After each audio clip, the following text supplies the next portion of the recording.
This is the Big O Show.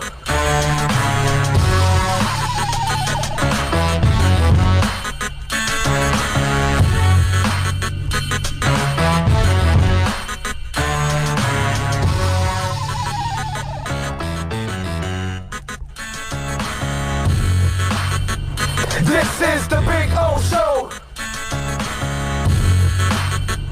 This is the Big O Show.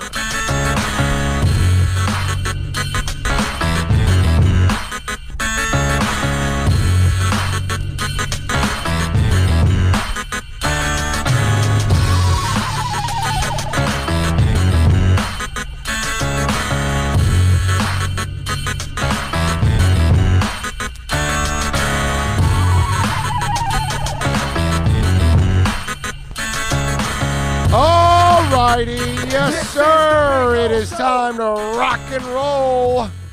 Time to have a little fun here on the show. And guess what? We are coming to you live once again. Yes, did you miss us yesterday? Because we kind of took it off yesterday. We were traveling. We were driving a lot yesterday. Drove from Miami to Mobile. And we are out here at the Reese's Senior Bowl, which we're in Lad Peebles Stadium. You see, look at that. Beautiful Mobile. You see the bay out there. You see the cranes right there by the dock. And then that way over there, you see the beautiful hotels over there, the team hotels over there. We're here at Lad Peebles Stadium. You see, having some fun. And we'll be out here till Thursday, broadcasting live. All the important practices go on Tuesday, Wednesday, and Thursday. Then the entire NFL leaves. Each team leaves a guy here for the game on Saturday. So we'll be out here covering all of the practices like we have for 21 years, actually. We've been covering it. So all that good stuff. And I just noticed that how we were going all the way around, and you guys were watching it. But anyway, we had a good time yesterday driving up. And then we went and saw Steve Harris and his band, British Lion, over in Pensacola last night. That was really, really cool experience to see Steve Harris up close, which is a beautiful thing. And we are out here at the Senior Bowl. We'll be out here for the next couple of days talking about all kinds of things going on in the Senior Bowl. We will have players, okay? We're hoping... You know, the one guy I really want to talk to the most is Jordan Love. That's the guy that I really, really want to talk to overall. So we've got a request in for all of the quarterbacks pretty much here on at the Senior Bowl. And no Joe Burrow, okay? So no Joe Burrow. Now, it's interesting, the Joe Burrow news, because one, Joe Burrow came out and talked about, hey, I'll play for whoever drafts me, right? And we talked about that already. We talked about how his dad then followed up and then said, hey, you know, he'll be fine playing in Cincinnati. And we talked about that on the show. And we said, can we believe that? You know what I'm saying? Or is he just saying all the right things? Because it just kind of seems like dad and the way he raised his son is, you know, say all the right things. So then the latest now is that Schefter comes out yesterday and says the Bengals are not trading the pick. And that's kind of what I've been telling most of you Dolphin fans already when you call me with the silliness of, hey, maybe we should trade 4, 5, 7 picks. And we got media members writing articles and talking about it on air and all that stuff. I see it nationally all over the place. Should we trade up? They're not trading it. Now, it's funny because the personnel director, or so-called personnel director, of the Bengals, Duke Tobin, and Duke Tobin came out and said that, you know, they wanted to refute the Schefter report. You know, we haven't made that decision yet. So this is the Bengals now trying to act like a competent organization, trying to send the message out. No, we haven't made a decision on the pick. No, we're open. Like if they're really open, like if somebody comes and say, hey, we'll give you 3 first-rounders, and they're going to trade out of it. They're not going to trade out of it. They're drafting the pick. They're drafting the kid, okay? But they don't want Schefter to ruin it, which he already did, by throwing that out there, and that because it makes you look incompetent too when you do that, because you really shouldn't say that. You should say, hey, well, we're going to do our due diligence. We don't know if Joe's a fantastic young man. We know he's worthy of the number 1 pick, but we have to do what's best for the Bengals, and we've got to look at all options right now, including Joe, and then leave it like that's what a professional organization does. They don't come out and say, oh, no, yeah, we got our pick. Don't worry about it. Don't even bother. We got our guy. Because from here to then, Joe Burrow could be caught in 8 scandals. And then what? He could blow out his knee in a workout. And then what? He could get mono from the same girl that Sam Darnold did. And then what? So, whatever. I'm just having fun. But you know what I'm saying. Yeah, he doesn't come across as that type of kid, man. I know. But, he's in college. He's in college. You never know, bro. He's in college. So the Bengals just want to come out and say, no. We haven't made a decision. You have. You made a decision. Okay? You made a decision, so stop it. And you're the Bengals. Come on. You're the Bungles. There's only one. There's only one clown, Mike Brown. The one that really tanks every year, you morons. Not the Dolphins. The Bungles tank every year. It's amazing that the people that were talking about tanking, which obviously you ended up with egg on your face, you just, that's tanking, bro. Jeffrey Loria, that's tanking. Dolphins, you can call them incompetent in the past. You can call them losers in the past. You can call them whatever you want. Tankers? They don't do that. They spend in this organization. Nobody spends like those guys. So we've got all of that. So Bengals, we know what you're all about. We know you're taking Joe Burrow. And it's fine, dude. No problem. It's all good. Colts were going to take Andrew Luck. We knew that. They could entertain everything that they wanted. They were going to take Andrew Luck because you don't pass him up. And in the Bungles case, you don't pass it up. And let me tell you something. Here's the second part to why the Bengals also have to take Joe Burrow. Okay? And they have to move on. You saw what happened with the Miami Dolphins. It was time to move on. I know some of you fell for the banana in the tailpipe again with Ryan, and then you saw him crap in his pants when they needed a real quarterback and all that. But the Dolphins, and to Chris Greer's credit, hey, man, Bob Seger, baby, it's time to turn the page. You've had Andy Dalton there long enough, okay? I've never been a Dalton guy, so you're not ever going to get me to say anything positive about Andy Dalton or tell you that I want Andy Dalton on my team in any way, shape, or form. Didn't want him in the draft, didn't want him at all coming out of the draft, and I still don't want him. He's just a guy, okay? If everything is perfect, yeah, maybe you can get to the playoffs, And if you have this incredibly dominant team, and yeah, you've won with the same kind of quarterbacks in the past. So I get that, but that's not the case there. It's not the case here in Miami, whatever. If you're the Bengals, you got to move on. And let me tell you something. Not only do you have to move on from Andy Dalton, you need to give the job to Joe Burrow right away and let him start and move on and turn the corner. Do you know why?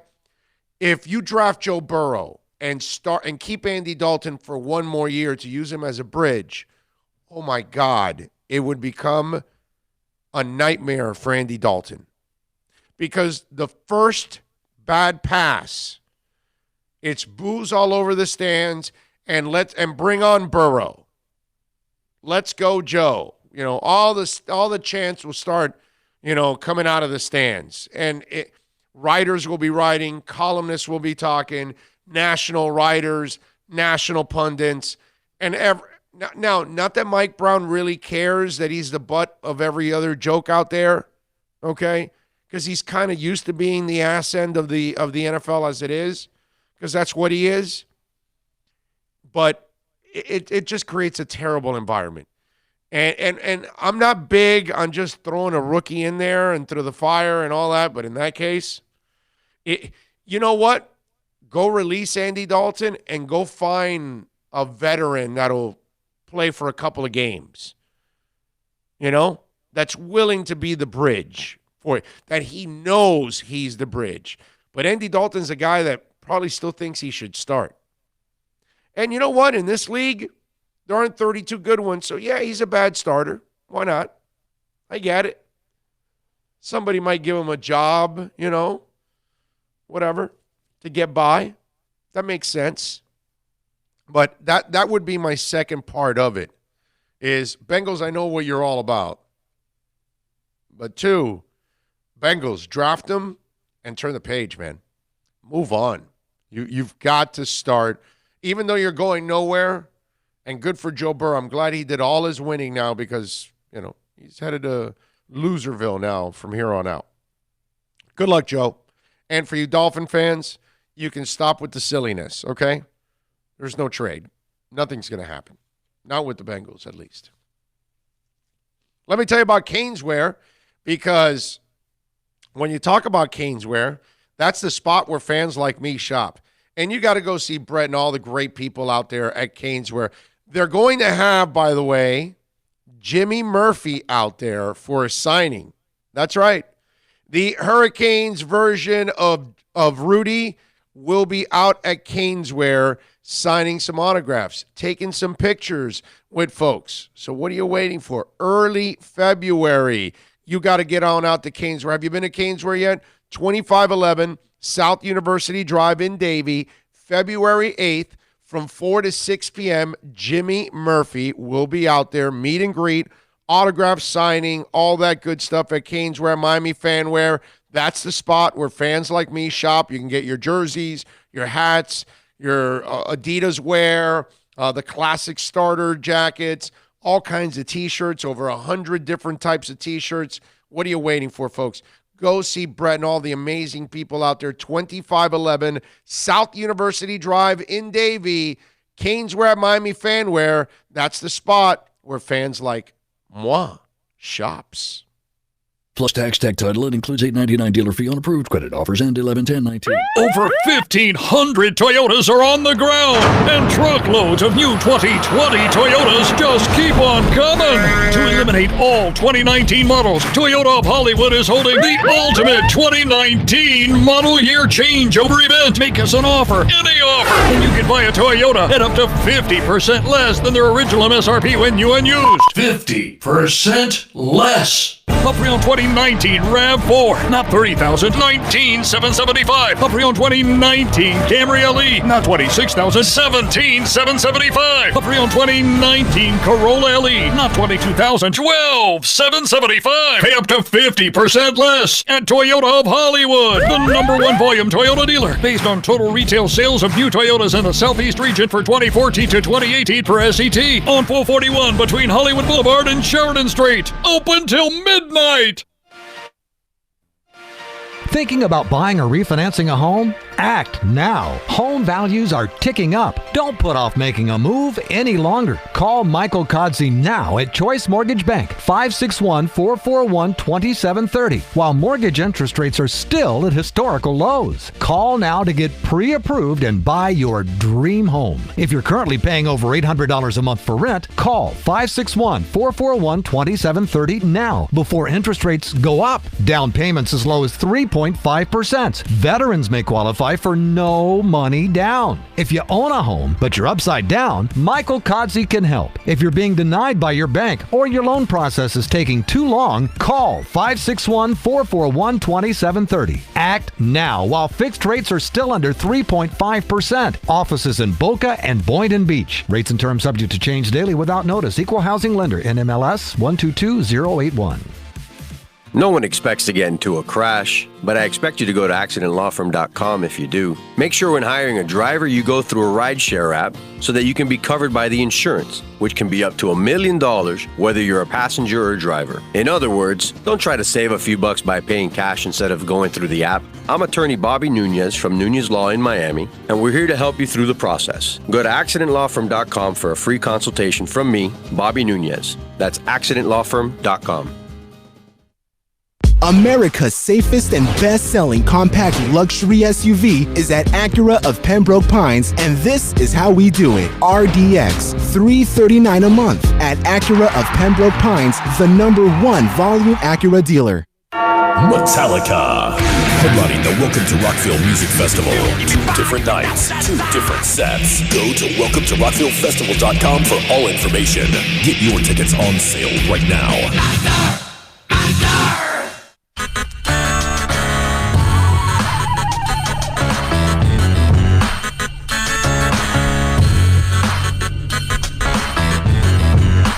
This is the Big O Show.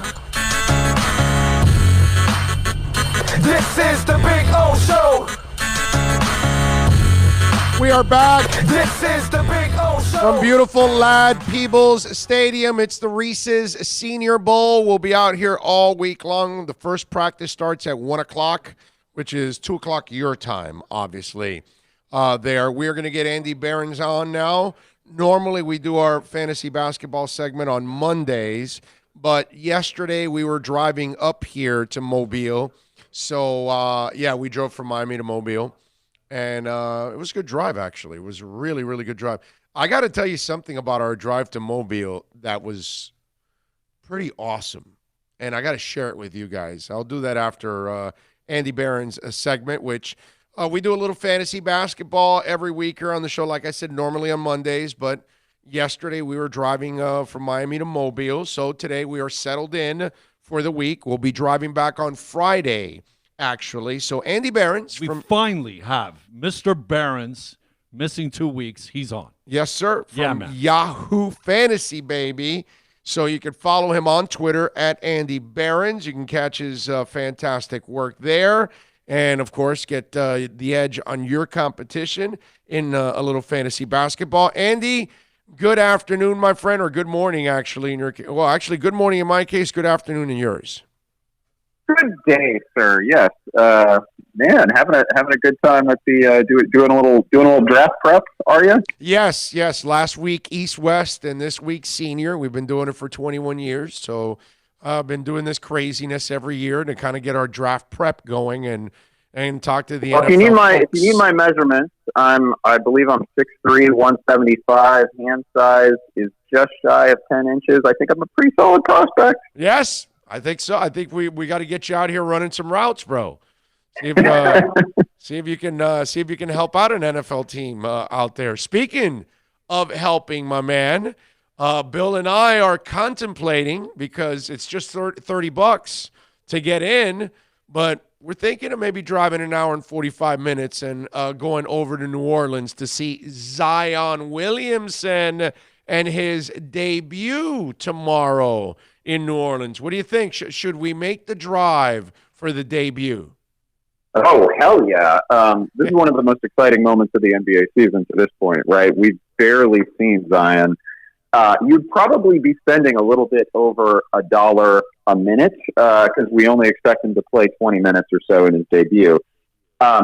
He was hyper efficient in the preseason. I was actually fortunate enough to see one of his only appearances on an NBA floor, and that was a preseason game against the Bulls. He went 12 of 13, scored 29 points in less than 3 quarters. He's going to be really fun. The potential impact here is almost unknown on the Pelicans, I suppose, because Brandon Ingram's been having this crazy breakout season, delivering essentially first-round fantasy value, and we have to assume that he loses a little bit in terms of usage, but Zion really figures to be a player who has such gravity that it can plausibly help Ingram as well. One of the really nice things about Zion is that this was at least the case in the preseason. You don't even have to run a lot of stuff for him. Like he can get points in all sorts of ways, and he's just a hyper efficient scorer from the floor. He shot 75% on all 2-point attempts in college, which is just absolutely ridiculous. Not a particularly great 3-point shooter, not particularly great at the line, but there's going to be defensive goodies here. Just a lot to like in terms of his fantasy profile. One of the things that we really worried about with Zion when he eventually returned was that, maybe he's not going to play many back-to-backs. But here's the thing. When you look at New Orleans' schedule, they don't have any back-to-backs until March. Not until March. And only one of those, like if he misses one of those games, only one of those would result in a 2-game week for him in fantasy. So I just feel like it's all systems go, and maybe he takes a couple games to get his minutes up and his win back. But this is just really exciting. I think his ceiling is basically top 35 fantasy asset over the rest of the season. You mean the ceiling's not the roof? I'm not sure if the ceiling is the roof. I don't know that. Whatever that means, I don't know that Zion could actually be, the number one player in fantasy, but it's going to be awfully exciting. I think, we're talking about somebody who's going to be a 5 or 6 fantasy category asset. Do you think of trading Brandon Ingram at all, just because you're afraid of? I don't think so, right? They need the scoring. I don't really think it's going to affect him that much, right? Zion's not going to come in as a guy who's getting 30 shots a game or anything like that. He's not even a shooter. He's not even a shooter. Right. He's not going to be James Harden in terms of usage. And in fact, Zion can get 15 points a game just putbacks and energy and transition, right? Like a lot of his scoring isn't even necessarily going to come by design. He's just so good at getting himself to the rim. Obviously, Ingram has established himself as kind of the alpha in that offense right now. And I have no problem imagining Ingram's roughly his point production continuing. There might be some natural regression with Ingram anyway, because I think he's still shooting over 40% from 3, and that he wasn't close to that at any other point in his career. So maybe he gives away a little bit there, but I don't think he's going to give away a ton just because Zion returns. Now, let me ask you something. Andy Behrens, of course, from Yahoo Fantasy, joining us. Michael Porter and his breakout. Is this what we were expecting? Is it a time to sell high? Well, how do you look at this whole thing with Michael Porter Jr.? Well, so he just played a terrific game against Minnesota. 20 points, 14 boards, 4 assists. There's been defensive goodies too over the last couple of weeks. 2 steals a night. It's a block every game. He's been really fun.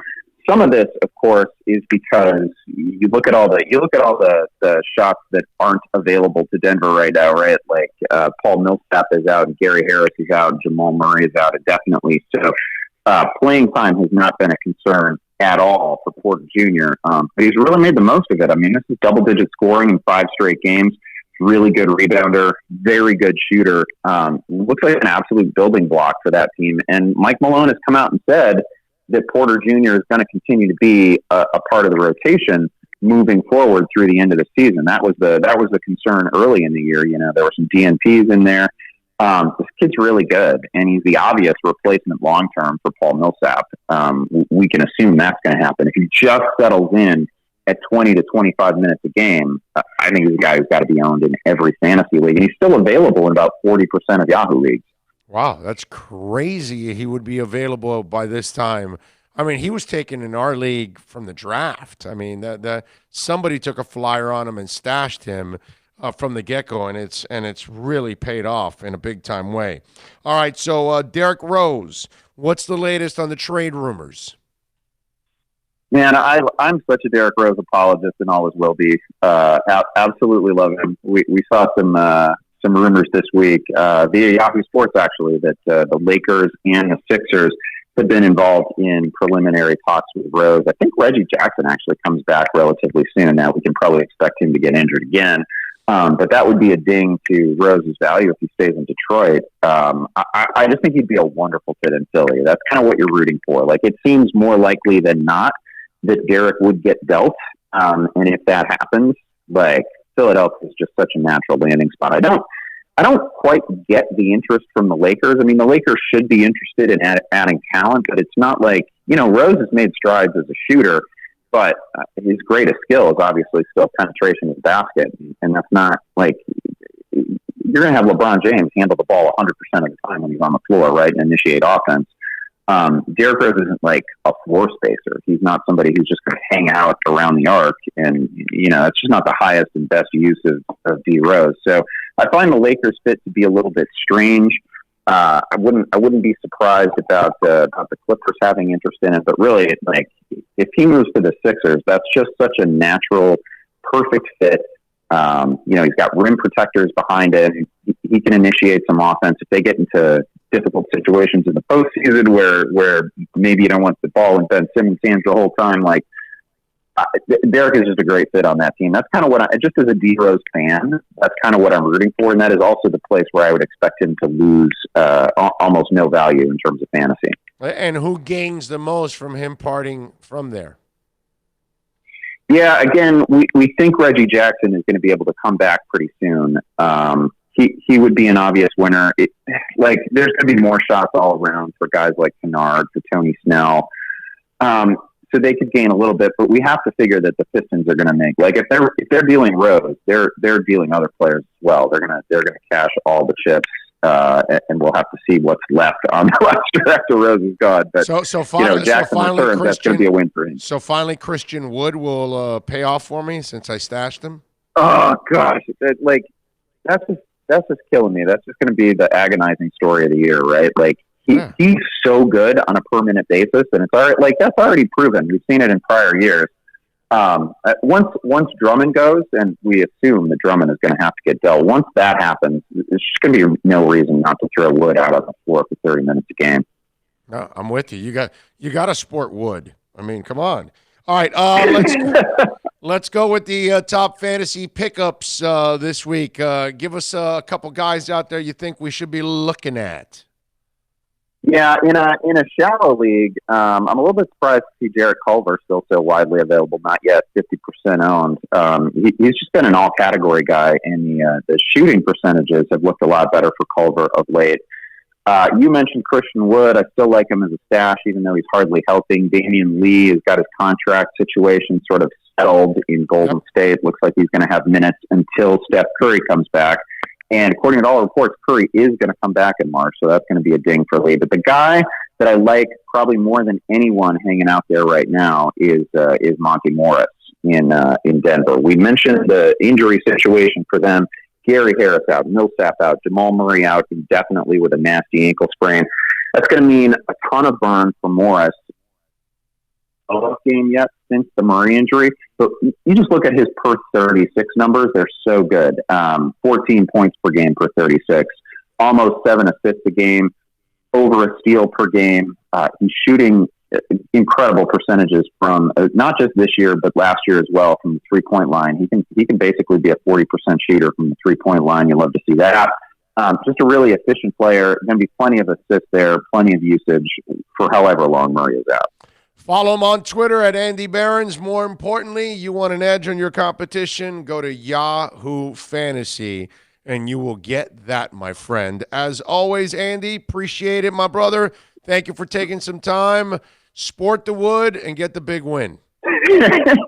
Thanks, Big O. Have fun down there. You got it, my brother. We definitely will. We always do. Thank you, sir. Appreciate it.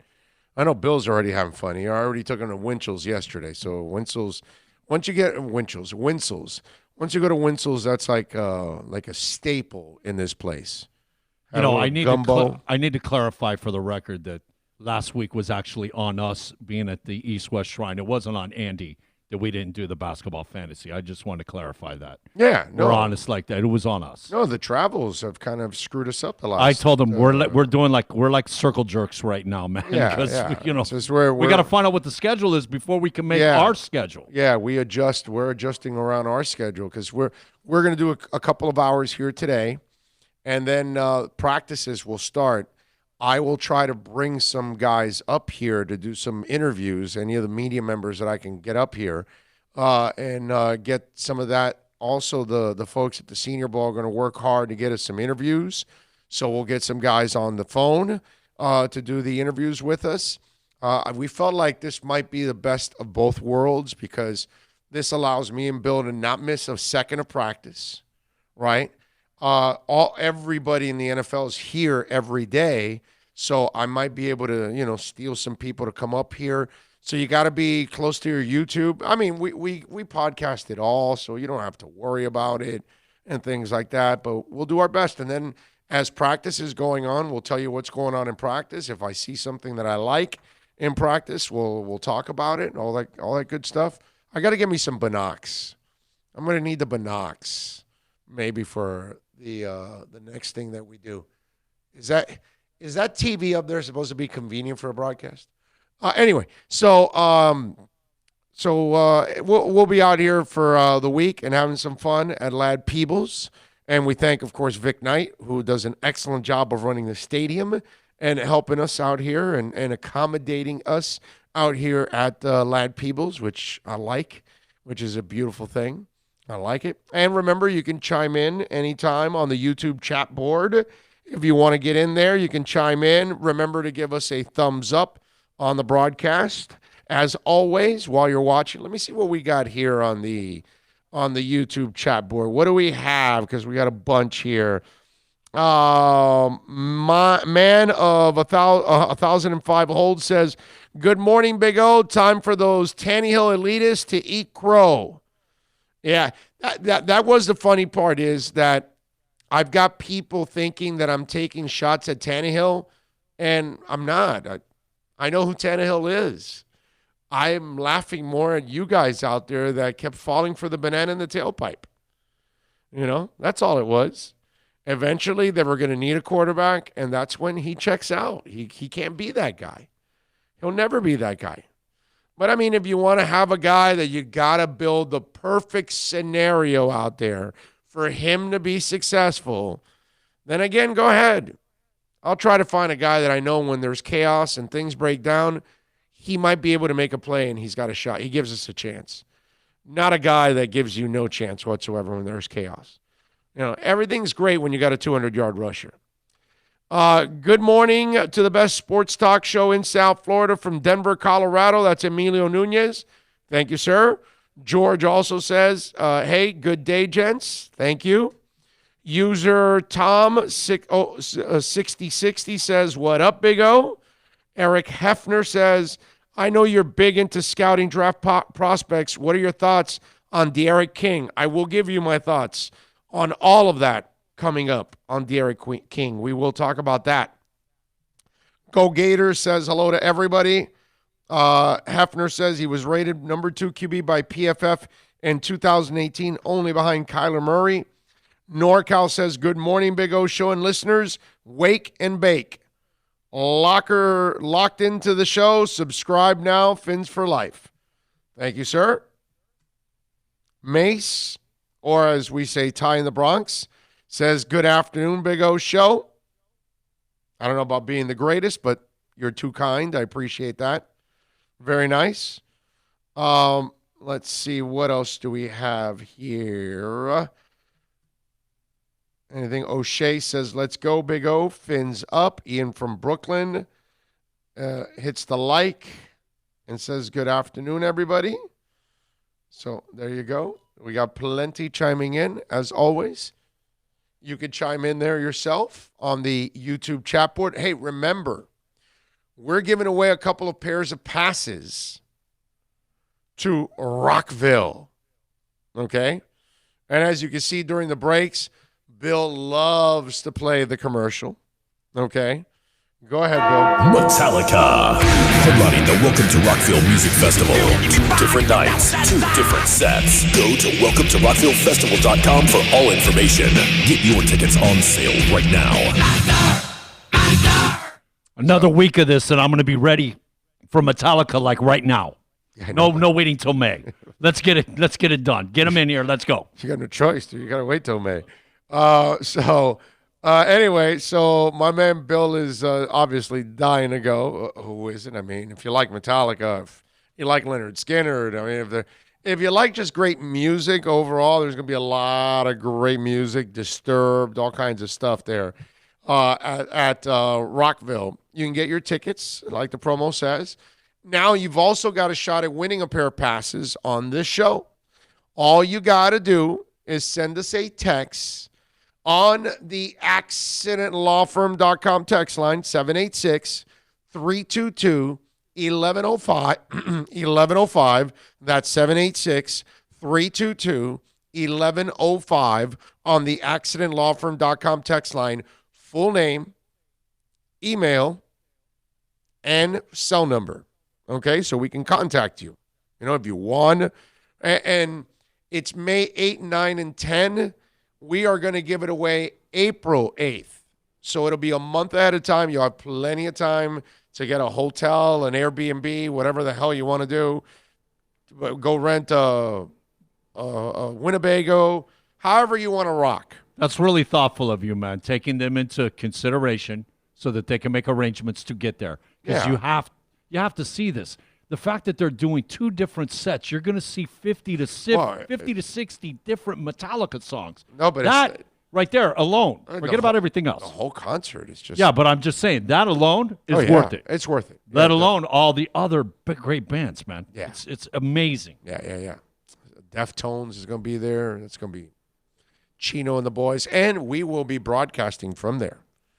That's the other thing that, Bill leaves out. That's what I'm psyched about is we get to broadcast from there. We get to do the interviews with the artists, all that. We've gone, and I had media access, and I got to meet a lot of them. But we didn't take equipment or any of that. Of course, whatever station I'm tied to over the years, it's like, no, we don't want you to do that. Now, we're in charge. So whether it's sports, whether it's the draft, whether it's music, I'm going to do whatever I want to do now. You know what I mean? So, I mean, look at the downloads for our music subjects. Exceptional. So we appreciate that big time. And so you guys like listening to us talk music. And we got, the sound check is, we've inched along. We've done a couple things with the sound check, but the sound check's about to take off. When we get back from the Senior Bowl, there's going to be some other things that we're developing. It's tough, okay? Not a lot of people involved here, you know what I mean? So we need a lot of help to make everything happen. So I even appreciate friends and sponsors that are helping us in a big-time way and obviously get this thing going and taking it to another level, which you'll see. Coming soon, ladies and gentlemen. We are going to do something really, really, really, really special. Coming soon to a podcast near you. Yeah, and live, too. Coming soon and live to you also. Very, very, very soon. Hey, like I told you yesterday, we were on our way here driving from Miami. Can I tell you one of the things that happened to me? Because I use it every day. I've been using it for years.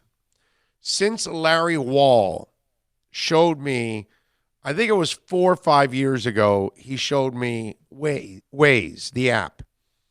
And a lot of you know about Waze, right? And a lot of you use it, during your commute at work, from home to work or whatever, because it does a really good job of telling you traffic problems and all of that, because it's a really strong community of people that are on it, sharing that information with each other and giving them the heads up. Okay. It's about, I want to say, in the neighborhood of 600 and some odd miles, okay, from where I live to the Senior Bowl. Do you want to know this? That Waze was 1,000% accurate on anything that came on the road, including any officer or, speed trap or whatever. It was all exposed on Waze. Not one time did I see something that did not appear on that app before time. If it was tires on the road, if it was a broken down car, if it was construction, and of course, if it was a police officer. And obviously that's priority number one when you're traveling. You kind of want to know where they're all stashed. And that thing was 100% accurate, man. It did not fail one time, Waze. I mean, we had tires that were broken up on the road. It told us about them coming up. Hazardous objects on the road, whatever. That thing came out. Sure enough, bunch of broken up tires that everybody had to kind of avoid. Even silly stuff like that, which is not silly, obviously, because it could cause some damage to your car, and it could, who knows, even cause an accident. You never know. I mean, you should be paying attention. You should be able to see it. But just to know that it's coming up way ahead of time, that there's an accident, that there's a car pulled to the side, that there's construction, that there's a cop, that there's broken tires on the ground. That Waze app is one of the best tools that have ever existed for driving. It really is really, really cool. And if you have not tried, it's WAZE. For those of you that have never tried the Waze app, try it. Check it out. It tells you, like when you're in the city, it'll tell you the lights that have cameras. When you're pulling up to an intersection, it'll tell you, hey, this intersection, it has cameras. So just in case you want to do one of those California stops to make a right and you get busted for the camera because a California stop, you know what a California stop is, right? You're not really stopping. You kind of like hit the brakes to kind of roll slowly through the light or the stop sign, which gives you, time to look, and you keep going. So your momentum really never stops. It's kind of like you paused it, but just to like roll slowly through, because it'll buy you enough time to know somebody coming. No, keep going. It's the slow roll and look. There you go. Continue on. Some people call it a California stop. Exactly what it is. So, you could get busted for that California stop. That's whatever the red light ticket is, or school, or whatever, and you're done. That app tells you, there are cameras in this intersection. Do not mess around. And that way ahead of time. Waze is, I'm telling you, one of the greatest inventions ever. I loved it. The most impressive. Getting all, hey, you're leaving Florida. Thank you for coming. And then, hey, welcome to Sweet Home Alabama. Florida band. And Alabama, of course, going to claim that song. It's all good. The hiding troopers in Alabama ready to welcome us in the state, hiding in the bushes. And busted. And Waze gives us a heads up. And, hey, there they are, about busted. 50 feet off the road, hiding behind the bushes, bro. Busted. Every single time. Every cop. 100% accurate in a 600-plus mile trip. Sneaky bastards. I mean, it's impressive, dude. It's impressive that, and I do my part, too, where I confirm stuff. I'll report stuff if there's you know what? Actually, I don't know. Now I don't know if it was accurate or inaccurate now. Now that I'm thinking about it, there was one incident where it said hazardous vehicle on the side of the road, and then we passed and there was like some construction, but then there was also a cop with flashing lights. So I kind of put also the cop there too, just for the heck of it. But I think that was more of a construction cop. You know what I'm saying? When they like hang around the construction areas to kind of keep it safe. So I think that's what that was. So that's why I didn't call it inaccurate, because I don't think that cop was there to bust people. I think it was there to just kind of protect. But I did even put it on there, hey, there's a cop with flashing lights, just for the hell of it, that kind of stuff. But I do my part, too, on all of that. And I've done it where I've reported cops or something else that I've seen, a broken down car or whatever. I've done that, too. And it's important. But it's really, really cool to have that kind of assistance all the way through. I like it. In the past, we've had the Fuzzbusters, and I had one that was a decoder, and like every time they updated it was expensive, like $500-600 back 10, 15, 20 years ago. That thing was great, but of course, like anything else gets outdated. Man, Waze, serious. There's this incredible comfort feeling because there's a lot of people on it, so everybody's reporting it, and so it's pretty cool. The other thing, if you're not on it, you know where the other vehicles are that are part of the Waze system. You can see them down there. And my suggestion, too, is do your part, man. If you're on it, help out. If you see something, report it, confirm it, or deny it, or anything like that stuff. Because sometimes they'll tell you a cop's coming, but then the cop's no longer there because he probably took off already or she took off already, gave the ticket and moved on. And so then you got to hit the thumbs down or the red thing that says, no, it's not there anymore. Do your part also. But I got to tell you, man, that Waze thing was just the bomb. Absolutely the bomb. It made life really, really easy on the drive here. All right, last night, more good news for the Miami Hurricanes.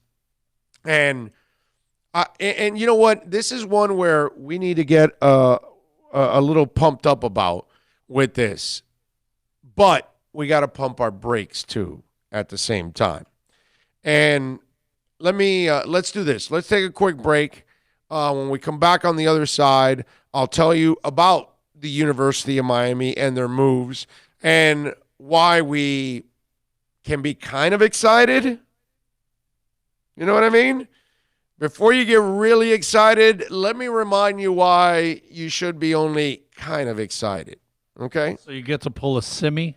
Yeah. Not full blown? Yeah. That's next from the Senior Bowl right here on The Big O Show. Plus tax, tech title. It includes $8.99 dealer fee on approved credit. Offers end 11/10/19. Over 1,500 Toyotas are on the ground, and truckloads of new 2020 Toyotas just keep on coming. To eliminate all 2019 models, Toyota of Hollywood is holding the ultimate 2019 model year changeover event. Make us an offer, any offer, and you can buy a Toyota at up to 50% less than their original MSRP when new and used. 50% less. A pre-owned 2019 RAV4, not $30,000, $19,775. A pre-owned 2019 Camry LE, not $26,000, $17,775. A pre-owned 2019 Corolla LE, not $22,000, $12,775. Pay up to 50% less at Toyota of Hollywood, the #1 volume Toyota dealer, based on total retail sales of new Toyotas in the Southeast region for 2014 to 2018 per SCT on 441 between Hollywood Boulevard and Sheridan Street. Open till midnight.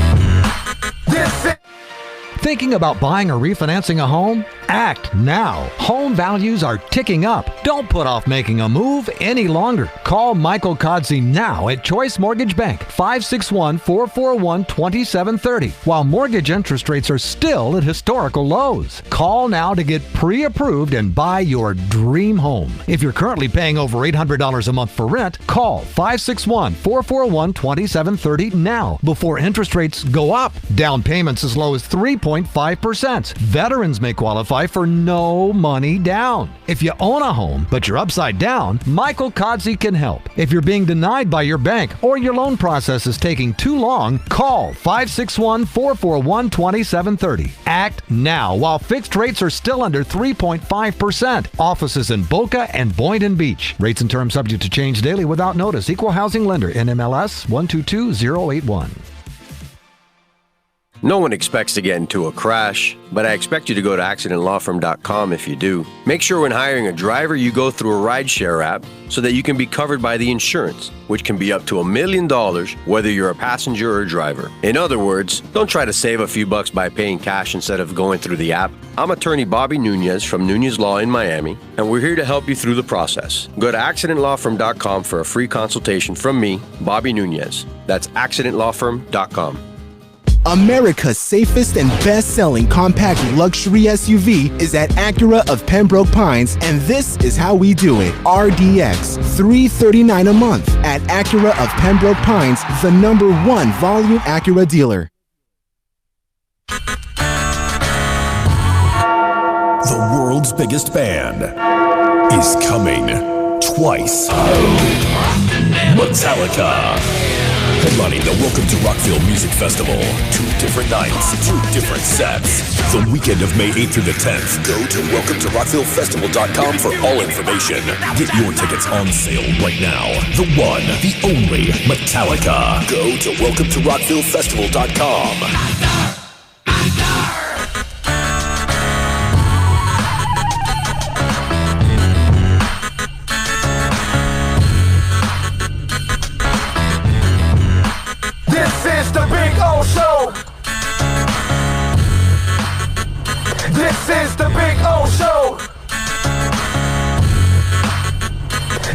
is the Big O Show. All right, we are back. By the way, my buddy Jim Miller, former NFL QB, he's next door in Sirius there, Sirius NFL Radio. He's going to join us at 1:30 your time, 12:30 our time. In an hour, he will join us because we will talk a little bit more here, and then Manny Navarro will be joining us in about 25 minutes. So we'll have a little fun with Manny. We'll bring Jim on. We'll talk AFC, NFC Championship game, Super Bowl, and we'll get his thoughts on the quarterbacks here at the Senior Bowl and overall Burrow and Tua and all that good stuff. We'll get him to talk about that. So he played the position, right? He knows a little something about quarterbacks, right? Now, speaking of quarterbacks, D'Eriq King has agreed to enter the transfer portal and end up here in Miami via Houston. Via Houston. Quincy Roche is the one in Temple. That's right. So before I get to Quincy Roche, it's fantastic. The kid had one of those seasons 2 years ago that was awesome, and he comes in with a lot of hype. Now, look. Can I give Manny Diaz some credit here? Because I think, we got to first look at it this way. Let's give Manny a lot of credit.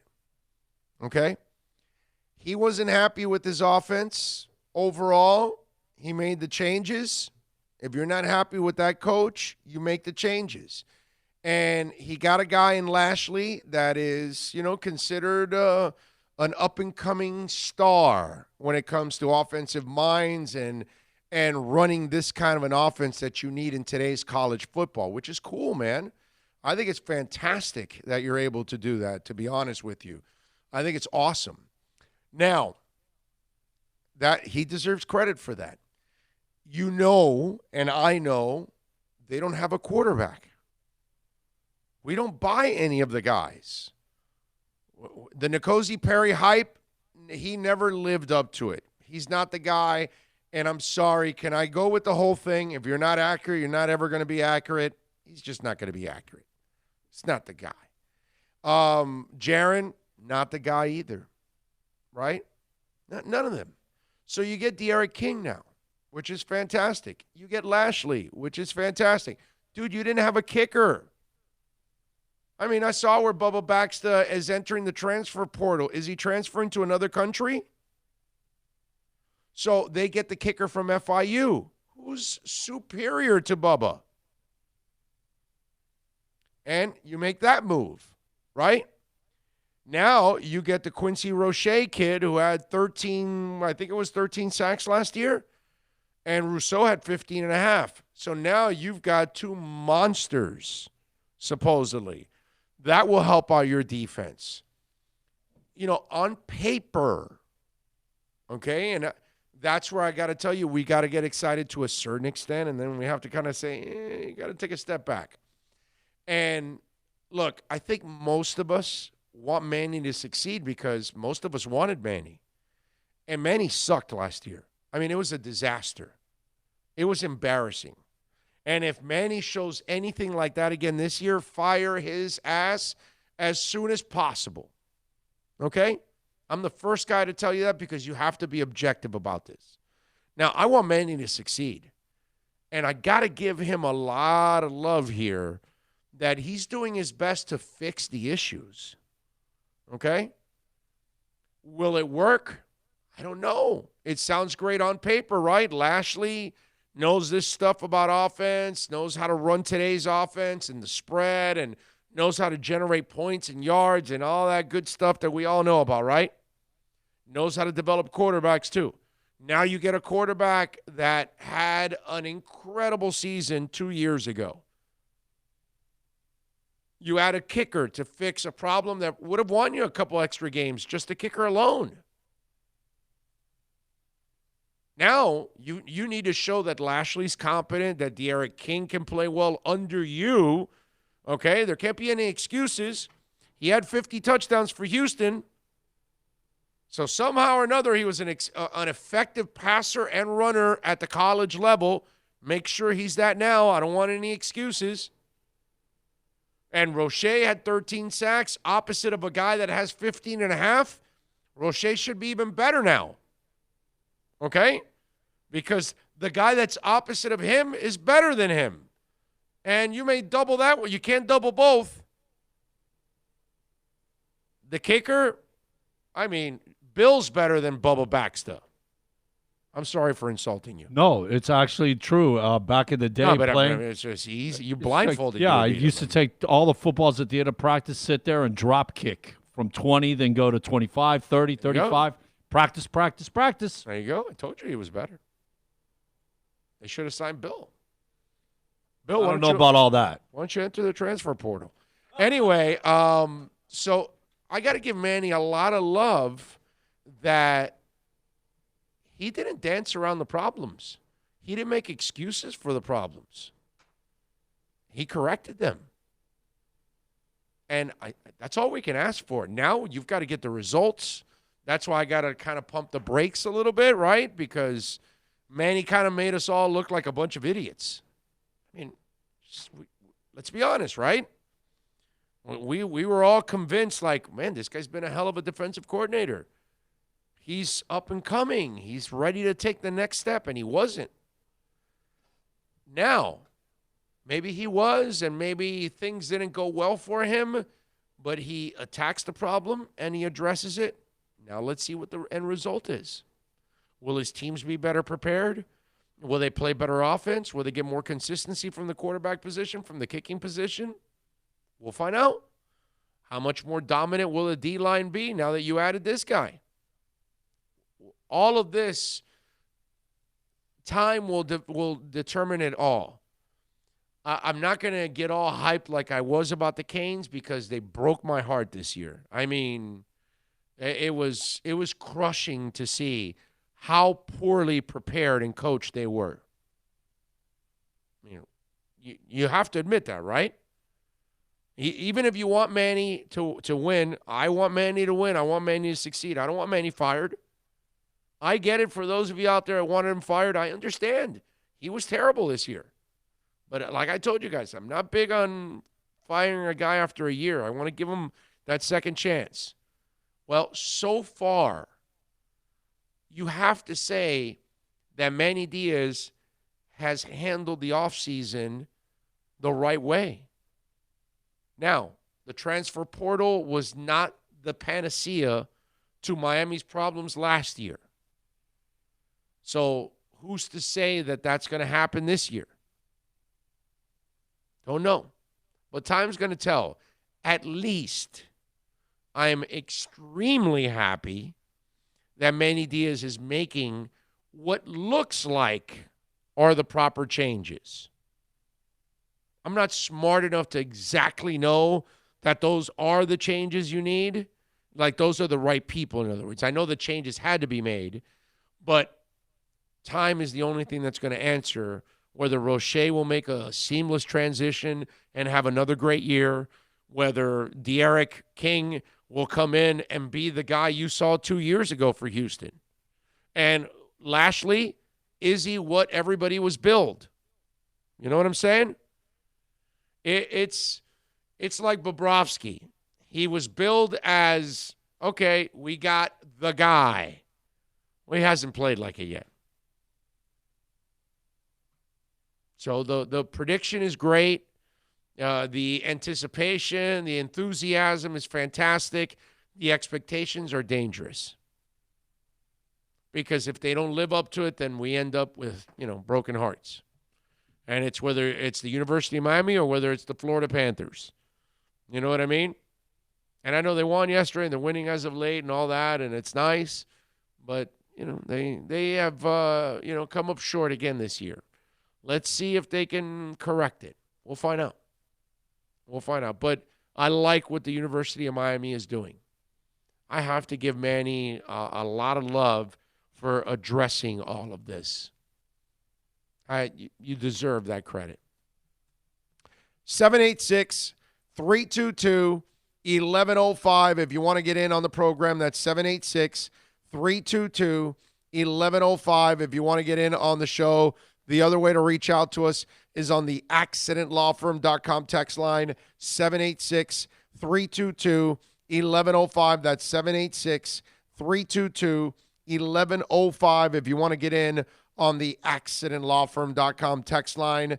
And, of course, we are coming to you live from the Reese's Senior Bowl, the practices, and we're at Ladd Peebles Stadium here in Mobile, Alabama. Practices start at 2 o'clock your time. They will start, and we'll be out here for the next two practices. We are going to go live till 2 o'clock, and then I am going to go roam the sidelines and maybe bring up a guest or two during that time, and these are other things that we will add to the broadcast. So stay with the YouTube channel there and all that good stuff, and keep up with it. And we'll of course podcast everything that we post. One guy's putting nice love for Queensryche, Jess in Minnesota.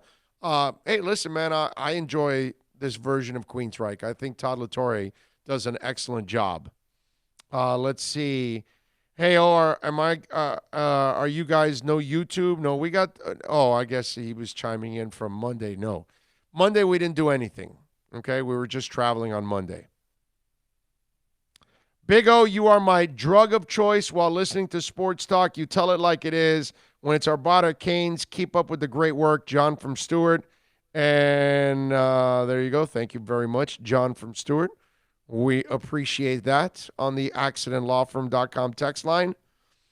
Mal from Virginia says the Finns have 6 quality receivers: Parker, Williams, Grant, Wilson, Ford, and Hearns. Who stays and who goes? I wish they would keep them all. Well, right now, Wilson is the guy out. I think Albert Wilson will get cut. So you really have 5. I don't think they'll keep Albert Wilson. He's too injury prone. It's not smart to keep Albert Wilson at this point. Part ways with him. It's time. Plus, by the time you're good, you don't know where that kid's going to be at that point. And the injuries got to scare you as it is. It's great that he came back, but he had motivation to come back from that injury because he's trying to lock down next year's salary and not get cut and miss out on it, because he knows that when he gets cut, he won't have that salary in the NFL from anybody. Coming off that, it's a hip injury, man. For an injury-prone guy, I don't know if you really want to go with that. Since Breeze and Brady are not elite anymore, do you really need an elite QB at this point? Looks like old school running game and defense is enough to win a Super Bowl in the near future. As long as you have, as long as there is an elite QB, what do you think?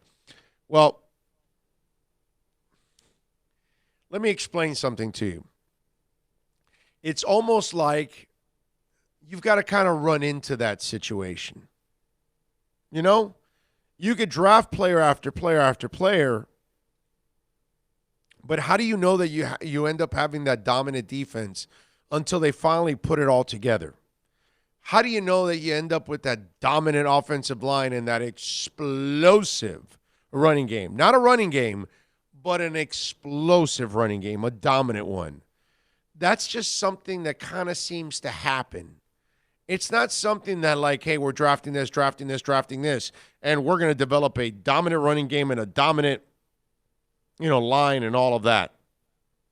Well, the Cowboys tried to do that, and they had it for a short time, but their line wasn't dominant this past year like it has been in the past. And they tried to have it, and it just didn't work out.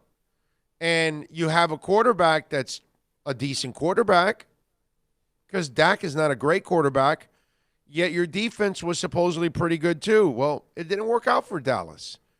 They weren't able to kind of put that formula that you're talking about.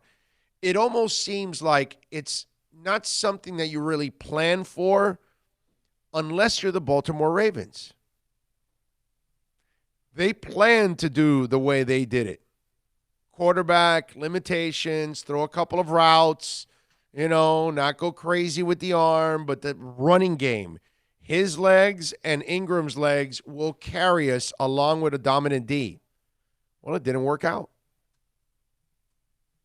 And Tennessee, that's kind of who they are too. And it didn't work out because the crap hit the fan. And when Josh Allen had to become a real quarterback, he couldn't. When Lamar Jackson had to become a real quarterback, he couldn't. When Ryan Tannehill needed to become a real quarterback, he couldn't. He never could. That's because none of those guys are ever going to be real QBs. They need everything perfect.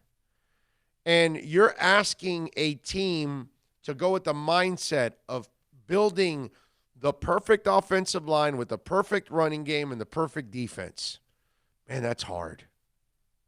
That's hard. And I know what you're saying while you're driving in your cars or sitting in your offices or at home watching this. You're saying, well, wait a minute. Oh, it's just as hard to find a franchise quarterback. I can't argue with that. You're right. You're right. But if you find the franchise quarterback, he can make up for deficiencies. When you have a deficiency, the quarterback you have will not make up for it, i.e. Josh Allen. Josh Allen looked great when he was catching a touchdown, right? Josh Allen looked great when he was running for 60 yards to set up the other score. But then all of a sudden, when they figured out the Bills and they couldn't get through the gimmicks and they had to, win the football game with a quarterback, Josh Allen checked out because he's not a real quarterback. Same thing with Lamar. They figured out the running game. They stopped him. Ingram was banged up. They didn't have the dominant running game. Lamar could not be himself. And you can point at his stats if you want to be, use this. The stats don't tell you the whole story. He couldn't be dominant because he can't pass. Not a passer. He can complete a couple balls. He can make some nice throws every once in a while because they're all athletes. Josh Allen will make a throw or two once in a while, or you're like, wow. That doesn't mean he's a great passer. Ryan Tannehill will make a couple great passes too. Doesn't mean he's a great passer. I keep trying to burn it into people's minds. These are athletes. They're great athletes. So they're going to do things that will wow you every once in a while. But it doesn't mean they're great quarterbacks. It's a huge difference. An enormous difference. So the act of thinking that you can just build the perfect situation like that, that's hard to imagine. It's just so tough. You know what I'm saying? The toughest thing about it, your offense, running game, takes a lot of guys working as a single unit, takes time. Defense, the same thing. Marvin Lewis, when he set up that Ravens defense, everybody had to learn they had to cover their space, their area. That's the only way that defense could work. It took time. It took years. Yep. It doesn't happen overnight. Oh, and you kind of run into it. It's not something that you really developed with an eye and a vision of, okay, well, we're going to have a mediocre quarterback that we just need him to make a couple of plays, and we'll have this dominant running game and defense and offensive line. And I don't know if anybody's really ever gone out that way like the Ravens did this year. Okay? I said, all right, well, our kid can run and he can make a couple passes for us. Let's design it where he makes, and they got him with the crossing routes and that kind of stuff. They got him only throwing a couple routes. And then after that, it's trying to figure it all out. So I just find a quarterback. Try to find a playmaking quarterback. Try finding a franchise guy that on the day that your running game's not working, he can make up for it. There is one thing about the playoffs that I absolutely loved. This league going totally pass happy, you know what I mean, and being all about that. The fact that defense and running the ball showed in the playoffs, this is what wins football. Old school football, man. Yeah, definitely. I agree with you on that. I think it's really cool that we're able to see that develop here, and it shows again that coaches are, if they can win, they don't care how they do it, man. They just don't care. They're going to try to win however they can. And if they can run the ball, that's a much safer way of doing things, and they all know it. And they know they're also going to have less turnovers when you do stuff like that. 786-322-1105. That's 786-322-1105 if you want to get in on the program on the accidentlawfirm.com text line. And we're going to have Manny Navarro join us here at the top of the hour. So we'll talk a little with our Caneswear Miami Hurricanes report with Manny Navarro. And then after Manny Navarro, at the bottom of the hour at 12:30, or 1:30, I'm sorry, your time, 1:30, we are going to talk a little football with Jim Miller. So we'll have a little fun with Jim from Sirius Radio and former Bears quarterback. So we'll have a little fun with Jim. We'll talk about the QBs here at the Senior Bowl. We'll talk about the QBs in general going into the draft, his thoughts on that, and then obviously get his predictions on the NFL playoffs. Super Bowl, obviously, down to that. And we'll talk a little QB philosophy with him. In fact, I'll ask him about that conversation about building up the dominant running games and the dominant defenses and things like that more often than not, teams really aren't trying to build that. They kind of run into it. Only the Ravens, I believe, are the team that really try to build that. You know what I mean? Even the Broncos, when they won it with Manning, they thought they were going to have Peyton Manning. And then they figured out, Peyton Manning's broken down. We got to figure out a way of winning this thing however we can. And that's what they did. All right, let's take a quick break. We'll come back on the other side. If you want to get in, we'll tell you, folks, it's really simple. 786-322-1105. And that is the accidentlawfirm.com text line. And, of course, the program is brought to you by Mudias Dental, the implant and Invisalign experts. Hey, go on down there. Get your free checkout right now, man. You want Invisaligns? You need an implant? Go see Eric Mudias and the great doctors there at Mudias Dental, mudiasdental.com, 305-821-0231. I wear my Invisaligns every day, and you can too, folks, so you can straighten out your teeth, man. Every 2 weeks, I change my Invisaligns, and I have a new pair that I'm wearing. And I have my new pair on now, actually, that I'm wearing from Invisalign. Call them, 305-821-0231. Implants, Invisalign, cleaning your teeth, cavities, whatever it is you need, man. A root canal, a crown, call. They have state-of-the-art equipment and a service that is second to none. I know because I'm experiencing it myself, and you know I would never send you anywhere where I wouldn't do it myself. MudiasDental.com.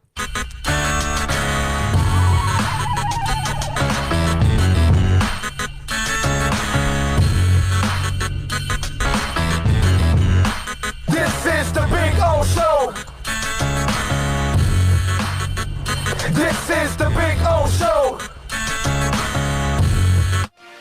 Thinking about buying or refinancing a home? Act now. Home values are ticking up. Don't put off making a move any longer. Call Michael Kodsey now at Choice Mortgage Bank, 561-441-2730, while mortgage interest rates are still at historical lows. Call now to get pre-approved and buy your dream home. If you're currently paying over $800 a month for rent, call 561-441-2730 now before interest rates go up. Down payments as low as 3.5%. Veterans may qualify for no money down. If you own a home, but you're upside down, Michael Kodsey can help. If you're being denied by your bank or your loan process is taking too long, call 561-441-2730. Act now while fixed rates are still under 3.5%. Offices in Boca and Boynton Beach. Rates and terms subject to change daily without notice. Equal housing lender. NMLS 122081.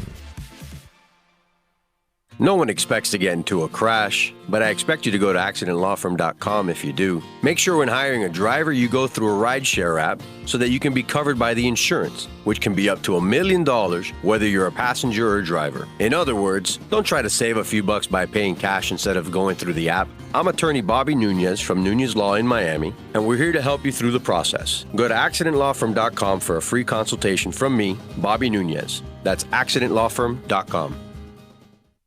America's safest and best-selling compact luxury SUV is at Acura of Pembroke Pines, and this is how we do it. RDX, $339 a month at Acura of Pembroke Pines, the #1 volume Acura dealer.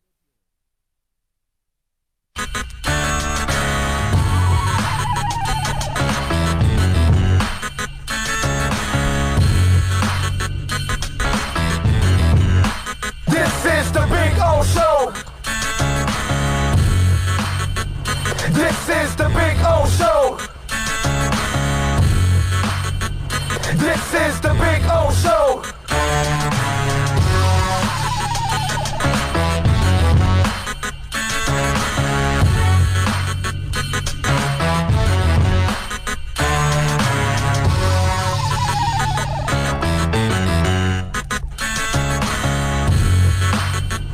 This is the Big O Show. This is the Big O Show.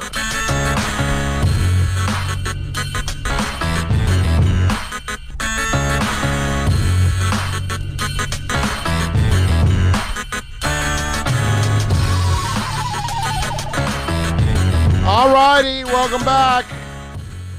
We're going to get Manny Navarro on at 2 o'clock, actually. He pushed it back here, so we are on the fly, as always. Jim Miller will join us at the bottom of the hour at 1:30, so we'll have a little fun. If you want to get in on the accidentlawfirm.com text line, you can send it in at 786-322-1105.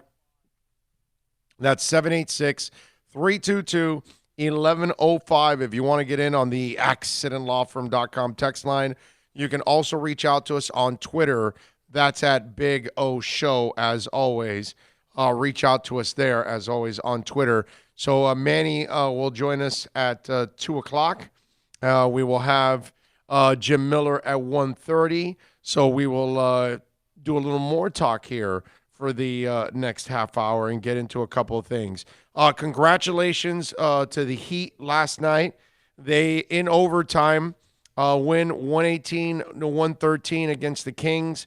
And, you know, the one thing that I would tell you about this game is, Armando, I just saw your tweet where you put death taxes and Big O at the Senior Bowl. Facts of life. Enjoy, my friend.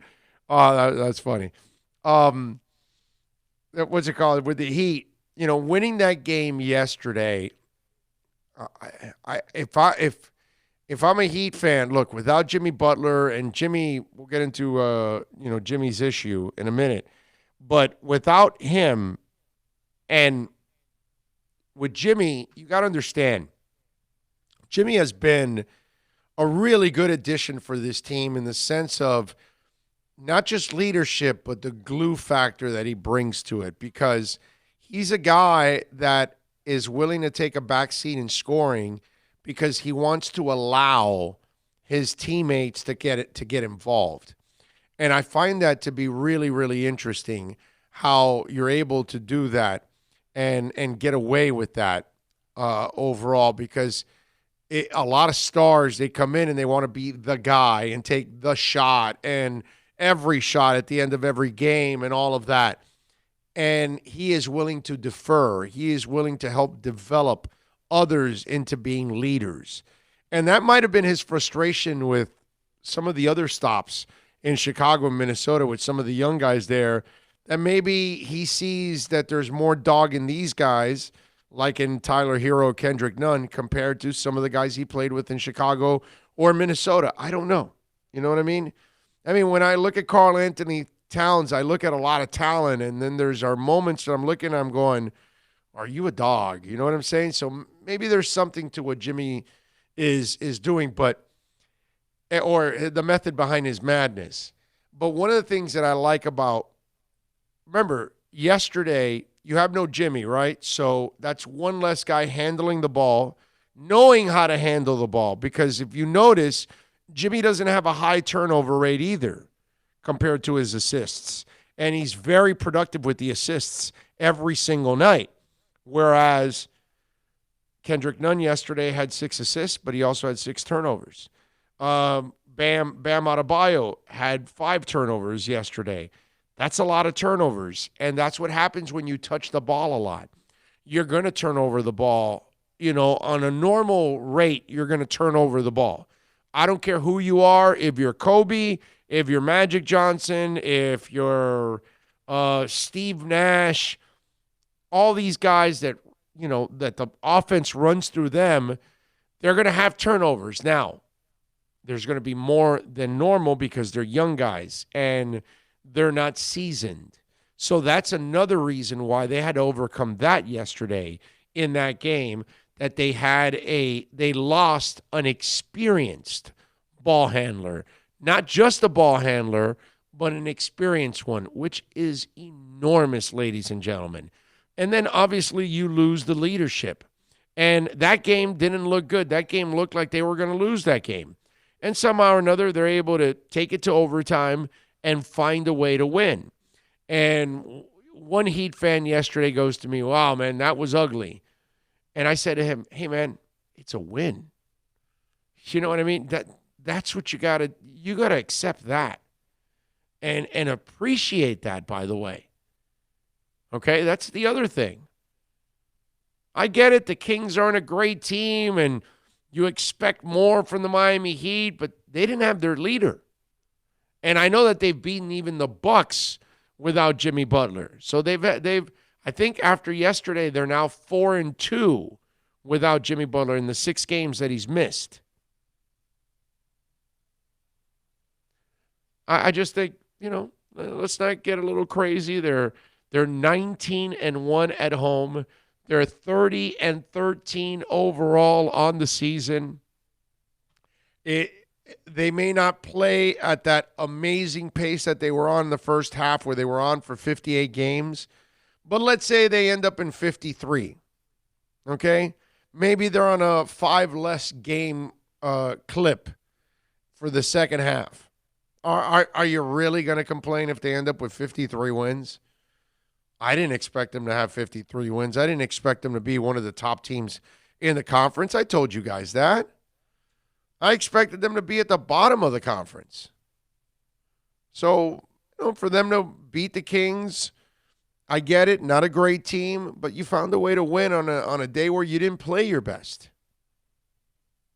And you played a better overtime too, on top of all of that. I like what I saw, at least. It showed me character, that you were able to overcome a night where your leader's out, you didn't play well, and I know it's not a great team, but you still found a way to win the game. As for Jimmy Butler, now, so Jimmy misses this. I don't know if he's going to miss another game or two. It's up to 6 games now in the first half of the season. I know you can call it technically the second half yesterday, because it was the 43rd, right? 43rd. So actually 2 games in to the second half. But the one thing that I wonder with Jimmy is how much of his damage is already from wear and tear. Because you got to feel that that's going to be a problem. And it's only going to get worse as his career goes on as a Miami Heat player.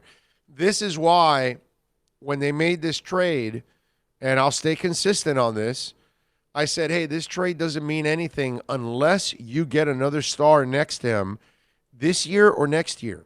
Now, Bam looks like it could be that guy. Now you got to take advantage. Can they? What kind of space can they create for next year to try to add another piece, possibly to go along with the young guys? How much more can the young guys mature that they can get to a point that they can help you get deep into the playoffs? Not just make the playoffs. Because, remember, you've gone now from, well, you've gone. I should not say that. I should say it this way.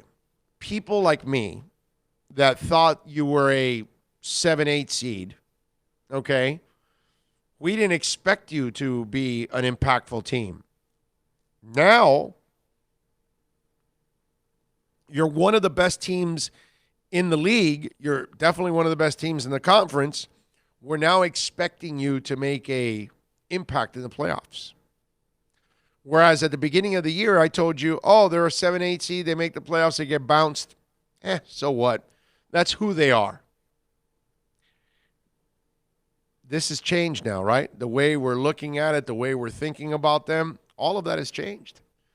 Now we look at it and we say, okay, now we have more expectations on them. You know? And with Jimmy, I hope that you're able to live up to the expectations that these young guys are building, the flexibility that Miami is trying to open up either this offseason or definitely next offseason, that they'll have all that cap space available and they'll be able to go out and add a real significant piece to the puzzle here, and a significant piece that will be more than happy to join, considering the way the young guys have developed around Jimmy and Bam. Because all of a sudden now, if you're a star, you're thinking, well, dude, I'm playing with Jimmy and Bam and a bunch of young guys. It's not Jimmy and a bunch of young guys. No. It's Jimmy and Bam now. Bam now gets his name mentioned, not a bunch of young guys. No. Bam Adebayo is a player.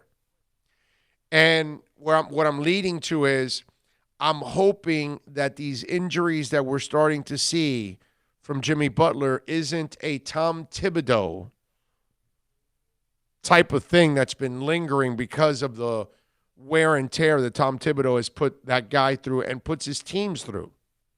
You know what I'm saying?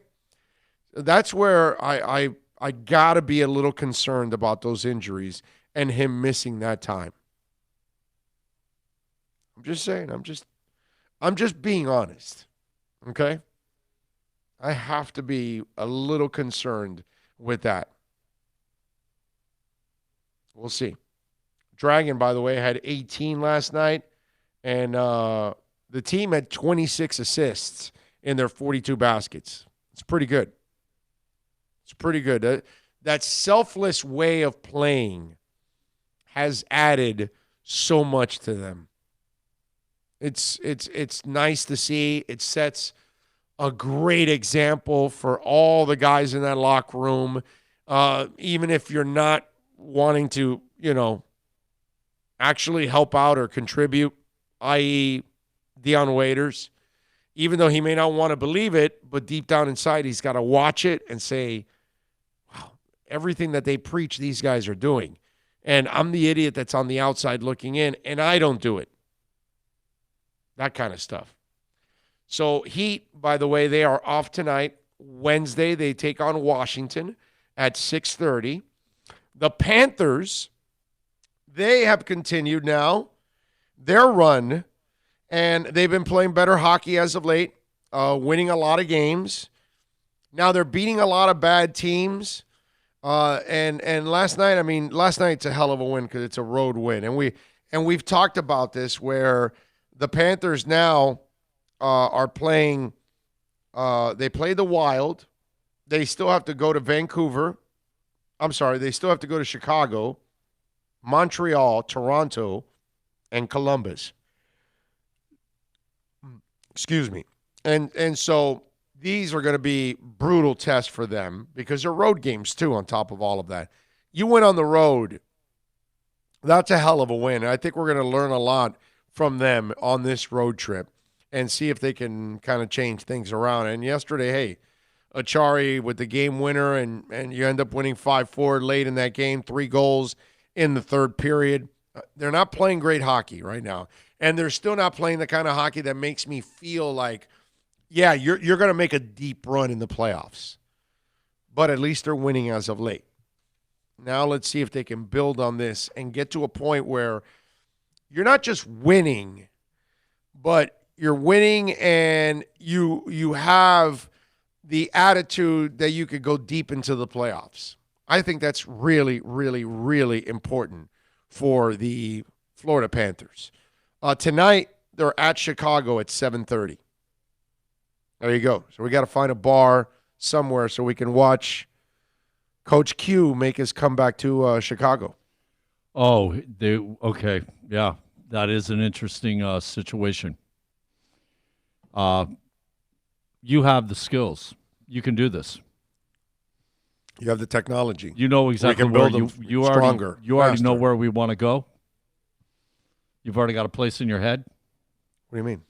A bar tonight to go watch the game. You already got a plan of attack, sir. Oh, yeah. Yeah, I know a bar where we can go. Bada bing. Yeah. You're astounding in this capacity, sir. Yeah. Well, 20 years here, bro. It's not astounding. It's pathetic if I didn't know where to go after 20 years here, okay?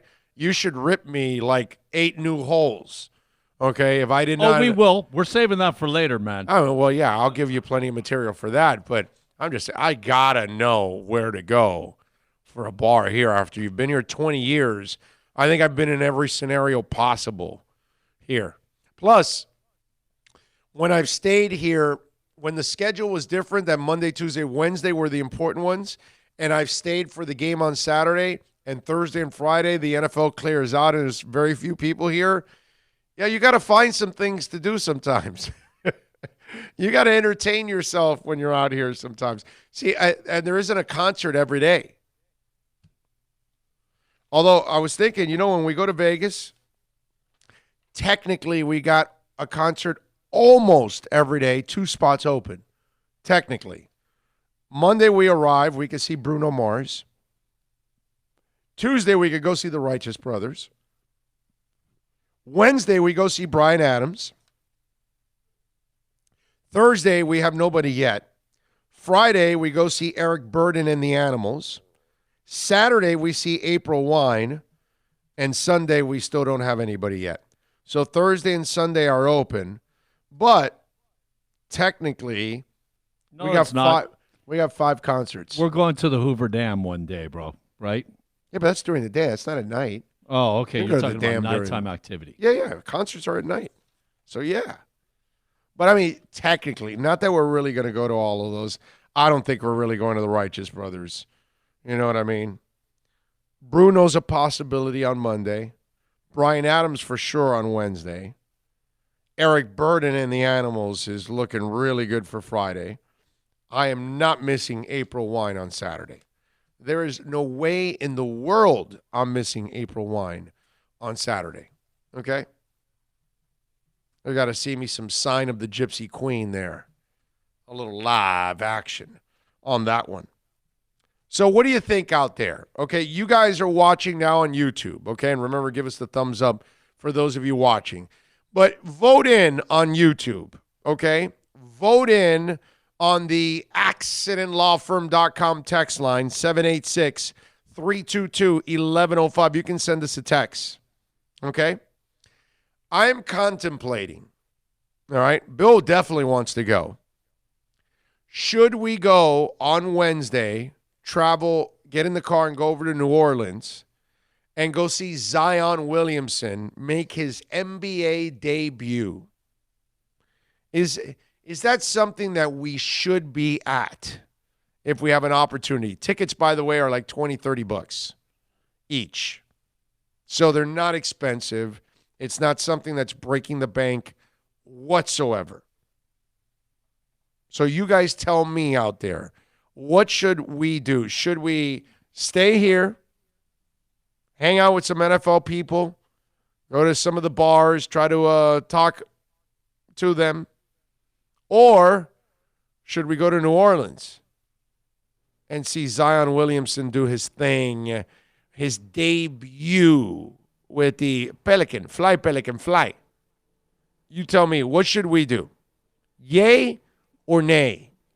Look, the only thing I was thinking when I heard debut, immediately, us going to the Heat Magic that opened that season. It was Shaquille O'Neal's pro debut that we were at. So to add Zion, it's a nice little tandem there. Okay. All right, so a lot of effort. There is a lot. There will be a lot of. I mean, what is it? An hour and 45, 2 hours each way. It's a drive. It's a drive. It's a drive. It's not a short drive. You get back late. And we're just going to go watch the game. Obviously, we're not going to do nothing. No. In Bourbon Street and the French Quarter. No. When I got to drive back, way back. When I got to drive to Mobile back, I do not have one drink. Right. Nothing. No, it's understandable. No freaking way I'm doing that stuff. I am not playing that stupid game. I will be smart about it, but question is, do we do it? Is it worth it? What would you guys do? Okay? What would you guys do? Would you go see Zion Williamson make his pro debut? All right? I want to see on the YouTube chat board what you guys think we should do. All right? And, of course, on the accidentlawfirm.com text line, 786-322-1105. That's 786-322-1105. Jim Miller, by the way, will join us in 10 minutes. We'll talk. I can see him there. He's got his glasses on. He's preparing. He's working hard. Jim works his ass off, as always. Appreciate him. Known Jim for a long time. Easily 15 years, man. Easily 15 years that I've known him. So we appreciate him coming out here and talking a little Senior Bowl and a little. We're gonna do a lot of quarterback talk also on the show. And yes, we'll talk about Jordan Love because out here, and if you're watching the Reese's Senior Bowl, and if you're gonna watch the practices and all of that. Jordan Love is a guy you definitely want to look at. Anthony Gordon from Washington State is another guy that I'm super intrigued with that I want to check out. Justin Herbert, a guy that I don't buy personally, but it is what it is. We'll see if people if he changes people's minds out there about himself, because this is one guy that a lot of people look at. And they say, no, this is not a guy that I want on my team. So you tell me on Justin Herbert, but he's a guy we'll be watching. Jalen Hurts and Shea Patterson and Steve Montez are other guys out there with certain abilities, but I don't know if you would call it a complete resume of talent that you would need in order to succeed out here. So those are some of the quarterbacks. Jordan Love and Anthony Gordon are my top two priorities in this week. Yeah, I want to see Justin Herbert, but I almost kind of know enough about Justin Herbert that I'm scared already that I'd rather not take the chance.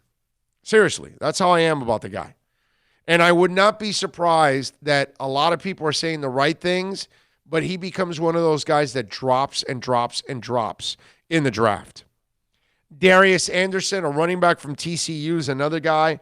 Gotta be able to show that he can catch the ball and make some big plays out here too. Offensive tackles, Josh Jones from Houston. Prince Tega Wango also is a guy from Auburn that you want to check out. Jonah Jackson, a guard from Ohio State. Logan Stenberg from Kentucky is another one. Couple guards that you want to look at. Zach Baum from Wisconsin, also, and Carter Coughlin from Minnesota. DNs that you want to check out. Trayvon Hill is here also. He's a guy that a lot of NFL people are intrigued with, so he can boost his value a little bit because of the potential that he shows. Linebackers, Francis Bernard. All right? My friends call me Psycho.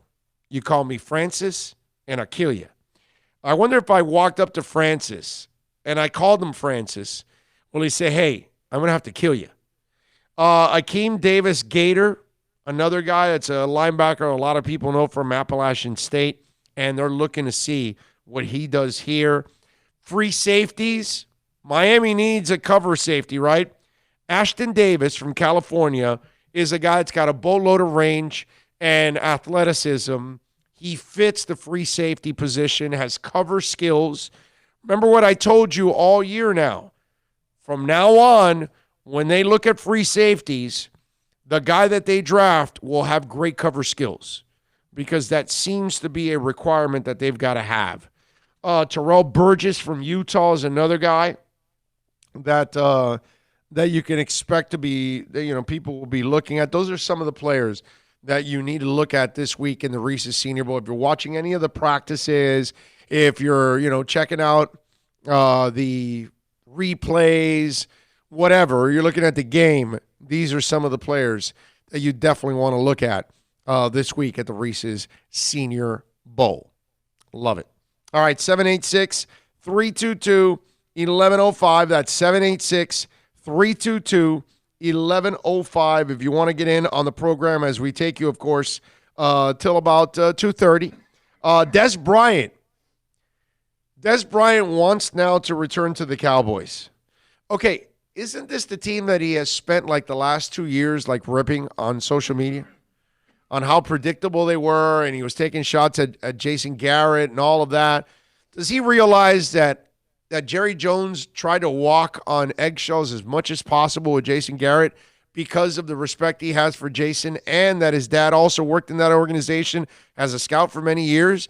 And this is really hard for him. Even though he knew he had to make the change, he didn't go with it in the regular manner of, hey, we're making changes and, boot them out quickly. And all. It was kind of a slow, drawn-out process because of what he has meant, right?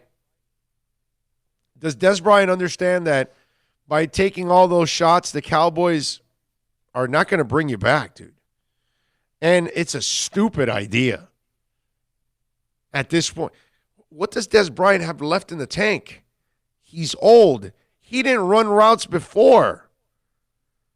When he recently retired, he started putting out that he was working on his route running because everybody knew that he was an ad-lib guy. So wait a minute. Hold on, dude. You've been in the league like 8 or 9 years. Now is when you're starting to work on your route running? You mean you weren't doing that in high school and college? Forget the NFL. Of course you got to do it in the NFL. It's weird, man. I saw that story, and then he wants to play for the Cowboys now. Yeah, who else would give you a chance? And I know they need another guy, and they need a playmaking tight end. Not that he's that, but come on, man. Really? You're going to bring that guy in? Nobody's going to give Des Bryant another shot. He had limitations, but he got away with the athleticism because he was such a freak. He could out-jump you, overpower you, all those good tangibles that you need as a wide receiver. But he doesn't have those tangibles as much anymore. He was never a burner. He's slower now. And it's not like he's jumping over people at this point. I just found it hilarious that you've been ripping this team now for a while. And all of a sudden, now you want to play again for them? Lazy player. Yes. Bottom line. Yeah, when you just use your talent and that's it and you don't want to work your craft, you're lazy. And you really don't care. I'm going to do bare minimum, get my paycheck, thank you. Yep. That's you basically described them to a T. VSS West Pines, I can describe it to a T. Fantastic. Incredible service. Whether it's Jose or Jose 2.0, Sasha, the responsive one, of course, Alex, Frog. You're going to love all of Jason, Trex, by the way. Go see all of them out there at VSSWestPines.com. And with VSS West Pines and all of our sponsors, please mention our name. Okay, when you see our sponsors, mention our name. Moody Dental, Toyota of Hollywood, Craig's Inn Acura, you name it, mention our name. From cigarellos, you can roll your own brand. They've got all kinds of great papers from raw to the smoking brand. Hookahs, all ranges, all price ranges from $19.99 and up. They've also got the Khalil Mamoon Egyptian made one, and they've got the Seth. What's his name? Seth Rogen one. No, not Seth Rogen. What is it? Oh, I forgot the guy's Pineapple Express. Is that what you're talking about? No, but they've got a water pipe that the Seth guy endorses. It is a badass water pipe made in Germany. check it out. CBD products, flour, tinctures, edibles, from chocolates to gummies, jelly beans, ice creams, women's face masks. My wife loves it, by the way. CBD topicals and salve for pain, transdermal patches. VSSWestPines.com. Tell them that Big O sent you. They will take care of you. Jim Miller from Sirius Radio joins us next. Plus tax, tech title. It includes $8.99 dealer fee on approved credit offers and 11/10/19. Over 1,500 Toyotas are on the ground, and truckloads of new 2020 Toyotas just keep on coming. To eliminate all 2019 models, Toyota of Hollywood is holding the ultimate 2019 model year changeover event. Make us an offer, any offer, and you can buy a Toyota at up to 50% less than their original MSRP when new and used. 50% less. A pre-owned 2019 RAV4, not $30,000, $19,775. A pre-owned 2019 Camry LE, not $26,000, $17,775. A pre-owned 2019 Corolla LE, not $22,000, $12,775. Pay up to 50% less at Toyota of Hollywood, the #1 volume Toyota dealer, based on total retail sales of new Toyotas in the Southeast region for 2014 to 2018 per SET, on 441 between Hollywood Boulevard and Sheridan Street. Open till midnight. Thinking about buying or refinancing a home? Act now. Home values are ticking up. Don't put off making a move any longer. Call Michael Kodsey now at Choice Mortgage Bank, 561-441-2730, while mortgage interest rates are still at historical lows. Call now to get pre-approved and buy your dream home. If you're currently paying over $800 a month for rent, call 561-441-2730 now before interest rates go up. Down payments as low as 3.5%. Veterans may qualify for no money down. If you own a home, but you're upside down, Michael Kodsey can help. If you're being denied by your bank or your loan process is taking too long, call 561-441-2730. Act now while fixed rates are still under 3.5%. Offices in Boca and Boynton Beach. Rates and terms subject to change daily without notice. Equal housing lender. NMLS 122081. No one expects to get into a crash, but I expect you to go to accidentlawfirm.com if you do. Make sure when hiring a driver, you go through a rideshare app so that you can be covered by the insurance, which can be up to $1 million whether you're a passenger or a driver. In other words, don't try to save a few bucks by paying cash instead of going through the app. I'm attorney Bobby Nunez from Nunez Law in Miami, and we're here to help you through the process. Go to accidentlawfirm.com for a free consultation from me, Bobby Nunez. That's accidentlawfirm.com. America's safest and best-selling compact luxury SUV is at Acura of Pembroke Pines, and this is how we do it. RDX, $339 a month at Acura of Pembroke Pines, the #1 volume Acura dealer.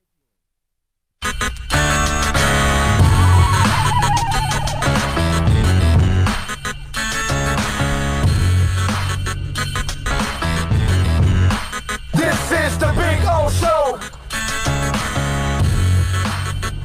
This is the Big O Show. This is the Big O Show.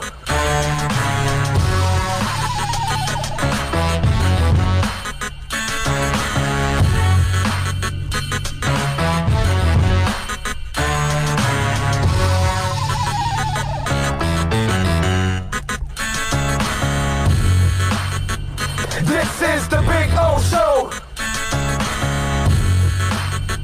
This is the Big O Show.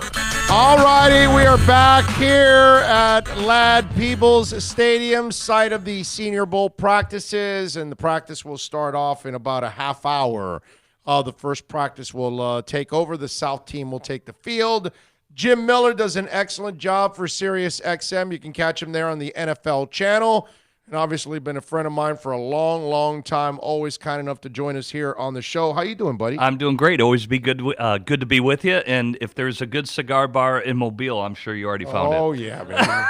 You know I know him by heart right now. So, yeah, we're looking for it. Although they've eliminated a couple here. Oh. Like the Admiral's gone, where we used to hang out all the time there. That was like a staple for us. And then obviously Sammy's, which was, an institution. Notice how social media eliminated that. Jim, dude, this is my 21st year, buddy. 15 years ago, I could be talking to assistant and head coaches at a strip club. They weren't getting dances. Right. They were just hanging out and having a beer or two and all. Social media now destroys everything. They can't even go have a beer, dude. Yeah. They don't even want to be taken. They tell me, like, I don't want to be taking a picture with a drink in my hand. Right. Forget about being in a strip club. Yeah. But back then, we weren't going to say that we were talking to you in a strip club. We didn't care about it. You know what I mean? That's right. Now it's like, hey, it's coach whatever in a strip club, coach whatever in a bar. And it's like, dude, you're ruining everything that we do in this business, bro. Yeah. Because it was, well, it's like you said. I mean, it was used to be a laid back, informal, like you said, where you could get up close and personal, and guys were willing to talk. Guys would give you information. They're like, hey, yeah, you can use that, and you just have a conversation. Like you said, you were friends, but off the field stuff, that's off the field personal stuff. When you're talking football and all that, I mean, this is on the field stuff, and you're right. Everybody's scared to death of it. Like you said, if they go out and do one thing, somebody's going to catch them. It's a gotcha moment type of thing, and it does. It's kind of ruined everything because it was always laid back. Because then you create your own narrative off that picture. Even though it's completely off, you'll create your own narrative. You know what I mean? Sure. They catch him with one drink. Oh, he must be an alcoholic. No, dude, he's just having a drink. Just out after a long day's work. Because people forget, I played in this game back in 1994. Believe it or not, now it's all fenced off and things like that, but it used to be lined on the sidelines with every coach, every GM, every scout, and literally, like when you were doing one-on-ones with quarterbacks, like I remember Ron Earhart, who I ended up getting drafted by, he was the OC of the Steelers. Literally, a coach would come off the sideline and say, Jim, I need to see you throw a go route right now. It was basically coached by all 32 teams. Granted, the Bengals and the Lions are here doing the coaching, but it was just different back then, and every year it's obviously gotten more commercialized. There's more media credentials. Yeah. A lot of these media members think they're making a name for themselves, and they're actually ruining it for everybody. Right. Because all the intel and great information was back in the day when it was just laid back and informal, and you get great stuff. Yeah. Yeah. No, it's a shame, man. I don't have the same freedoms I used to have with guys anymore. It's like, no, I can't just be out like that and all that. And it's just now you got to meet them somewhere. Yeah. You know what I mean? And you're scheduling something when it could have been done, a lot easier. Right. Just in a conversation, having a beer. It's crazy. All right. So seems like the same questions and things that you and I talk about every year, quarterbacks with the Miami Dolphins. One of the kids that I'm super excited about this week is Jordan Love. Yeah. I really love, for a lack of a better term, his ability, his God-given gifts that he has. He's a little raw, and it looked like he played on a bad team, and he had to do a lot more than he should. What do you know about the kid, and what are you looking forward to seeing? I think there's a lot of similarities with Josh Allen, who got chosen by the Buffalo Bills. Like you said, he's a really good athlete who can move. He's got a very good pocket presence, and he can spin it. He's a natural thrower. But the same criticisms of Josh Allen come with Love, meaning, he's inaccurate, he's this, he's that. But as you've already seen, Josh Allen, with his athleticism, can take over a game. Yeah, there are things he needs to work on, but his talent is top tier.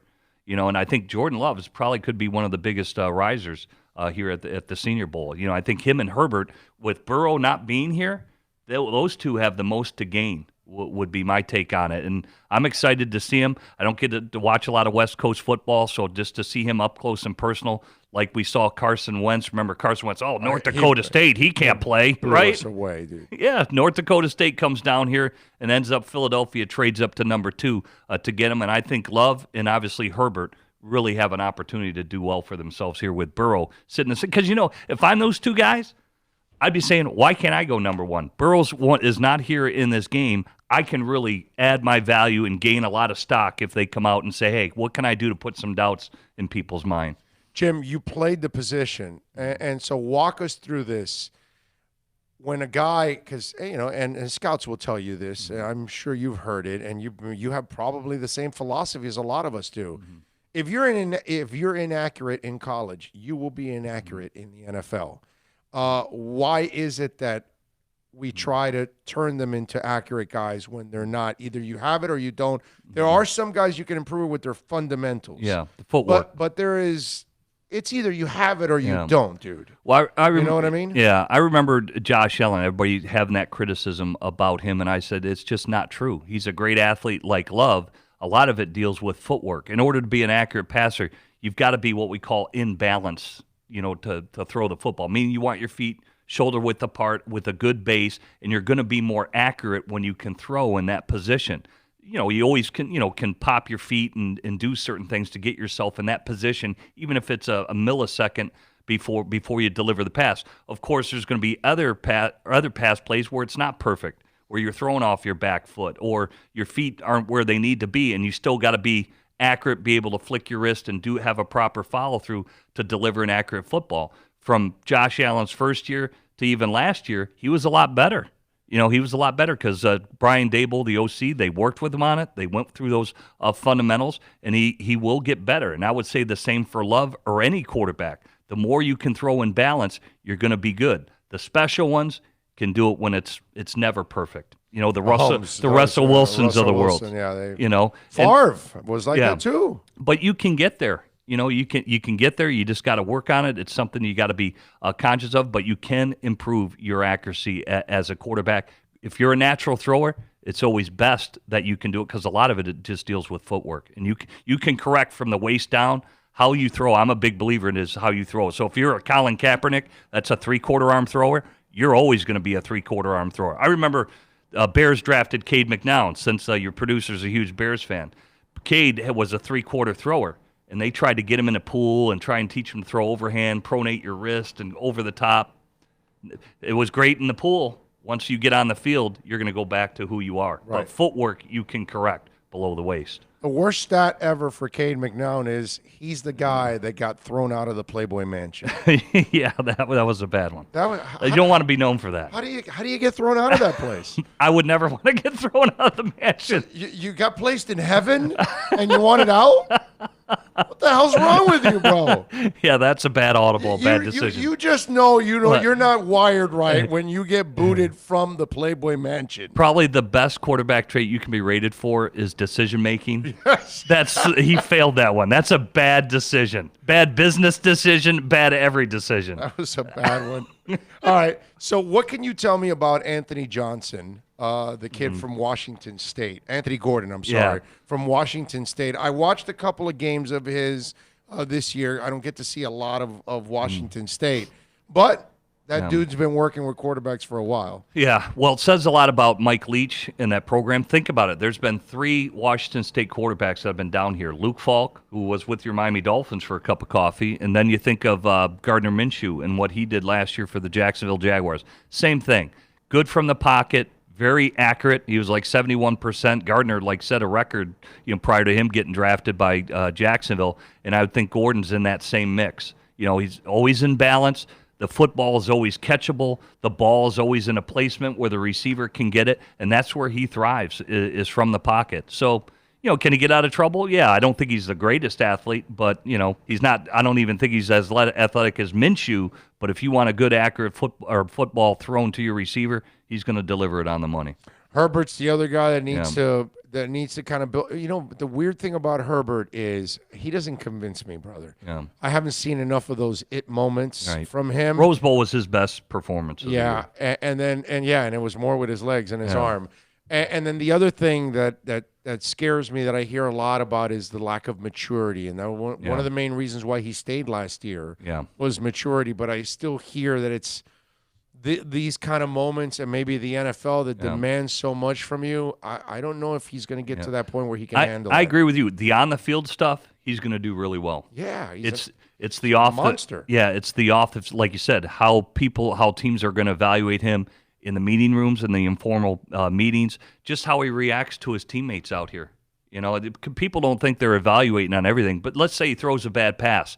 I'm sure the coaching staff's going to say, how does he react to that bad pass? How is he talking to the guys in the huddle? How does he react, dealing with the media? How is he back in the meeting rooms, back in the building when they're coming out here to practice? I think all those things are where he's getting evaluated a lot. His football, skills speak for themselves. He's big. He's got a big arm. You mentioned in the Rose Bowl, showed he can move, did well from that standpoint. and he's got an injury history. The shoulder, that's going to get checked out as well for him. But, again, he's a guy that if I were him, this is a business week for him. All those things that we just mentioned, he's got a chance to rise really high.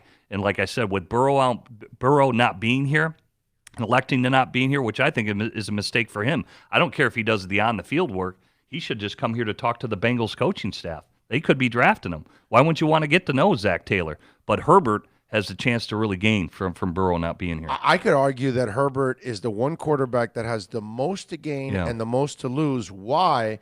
Because Gordon is not considered a high-level prospect. Yeah, they're all second Jordan, tier. Right? They're supposed to build their stock up. Yeah. Herbert is already considered a high-level prospect, but because of the leadership stuff, that has brought it down, and he has a lot to lose because of that. It's funny because we just mentioned the name. That's where Carson Wentz dominated 2 years ago or 3 years ago now. Leadership. The entire group just rallied around him. Within 24 or 48 hours of him being here, he had taken over that locker room, and I don't know if Herbert can do that. Well, think of the guys that raise their stock. One, you bring up Wentz. He elects to come here and compete. He rises to number 2 overall. Think of Baker Mayfield, him and Josh Allen.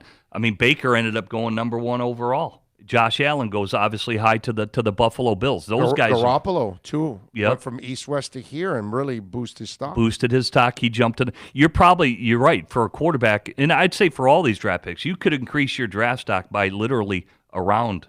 Some guys it's a round and a half. I really believe that. But the quarterbacks in general, if you come down here and compete and do that, like Wentz, Allen, Baker Mayfield, who wasn't scared to go out there and play, and I think Herbert has that opportunity. I really do. Jim Miller, of course, from SiriusXM. Okay, well, we'll wrap it up with this. What do you do if you're the Dolphins? Do you take Tua at 5? This is what I say. I'm not big at taking Tua at 5 because of the injury history. Yeah.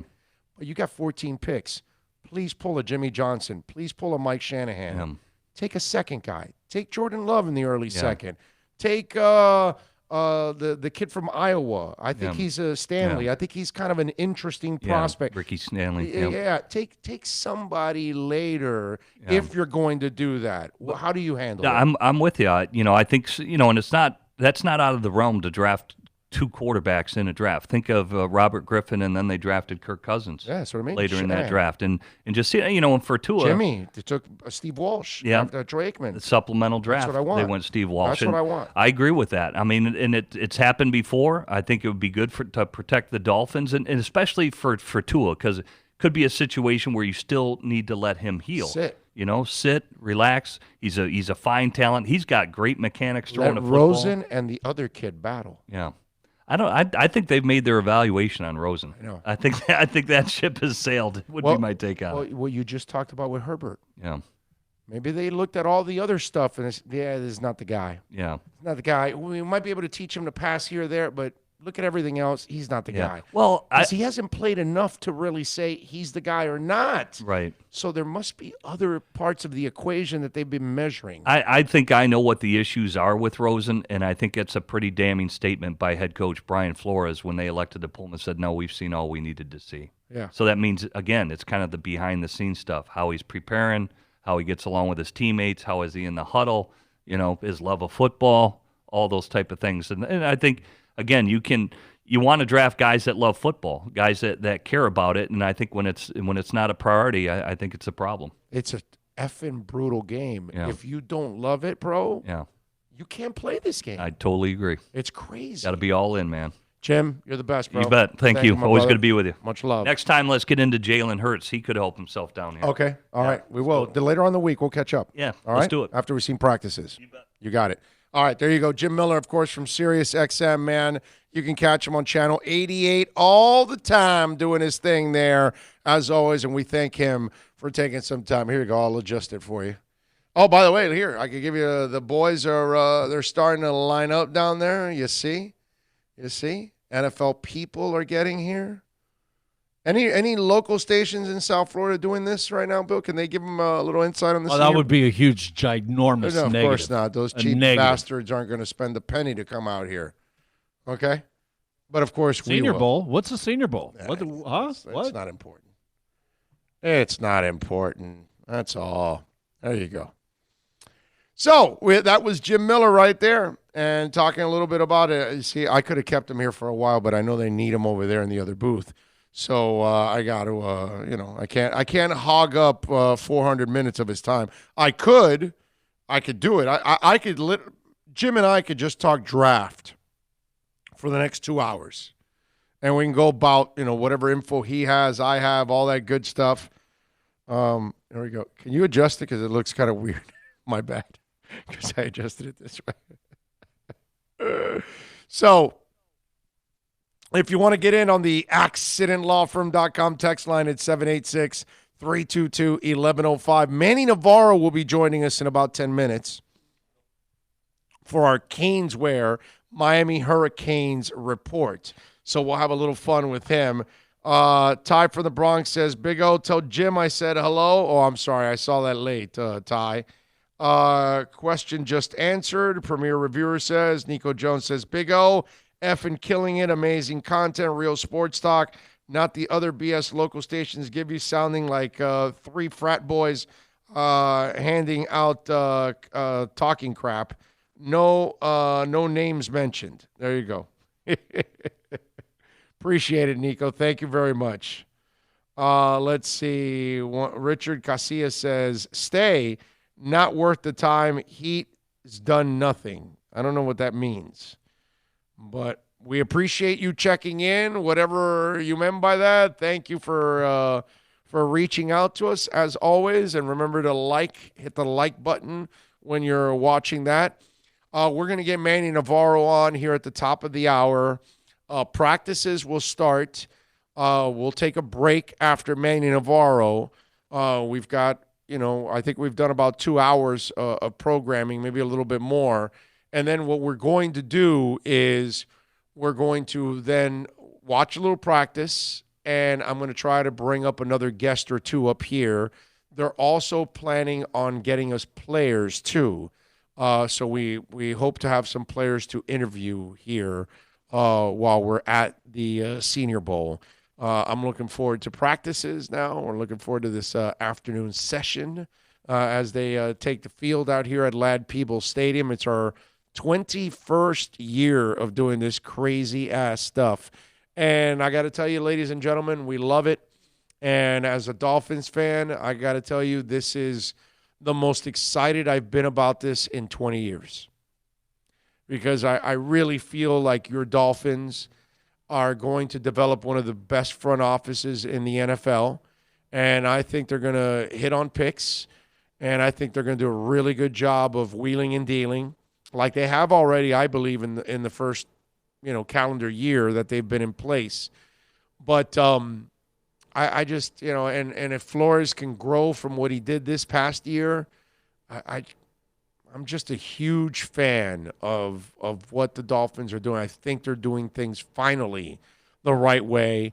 I know some of you for many years, he's negative and this and that. And a lot of you that have common sense, I love the team as much as most of you out there, maybe even more. But it's not going to stop me from calling it like I see it.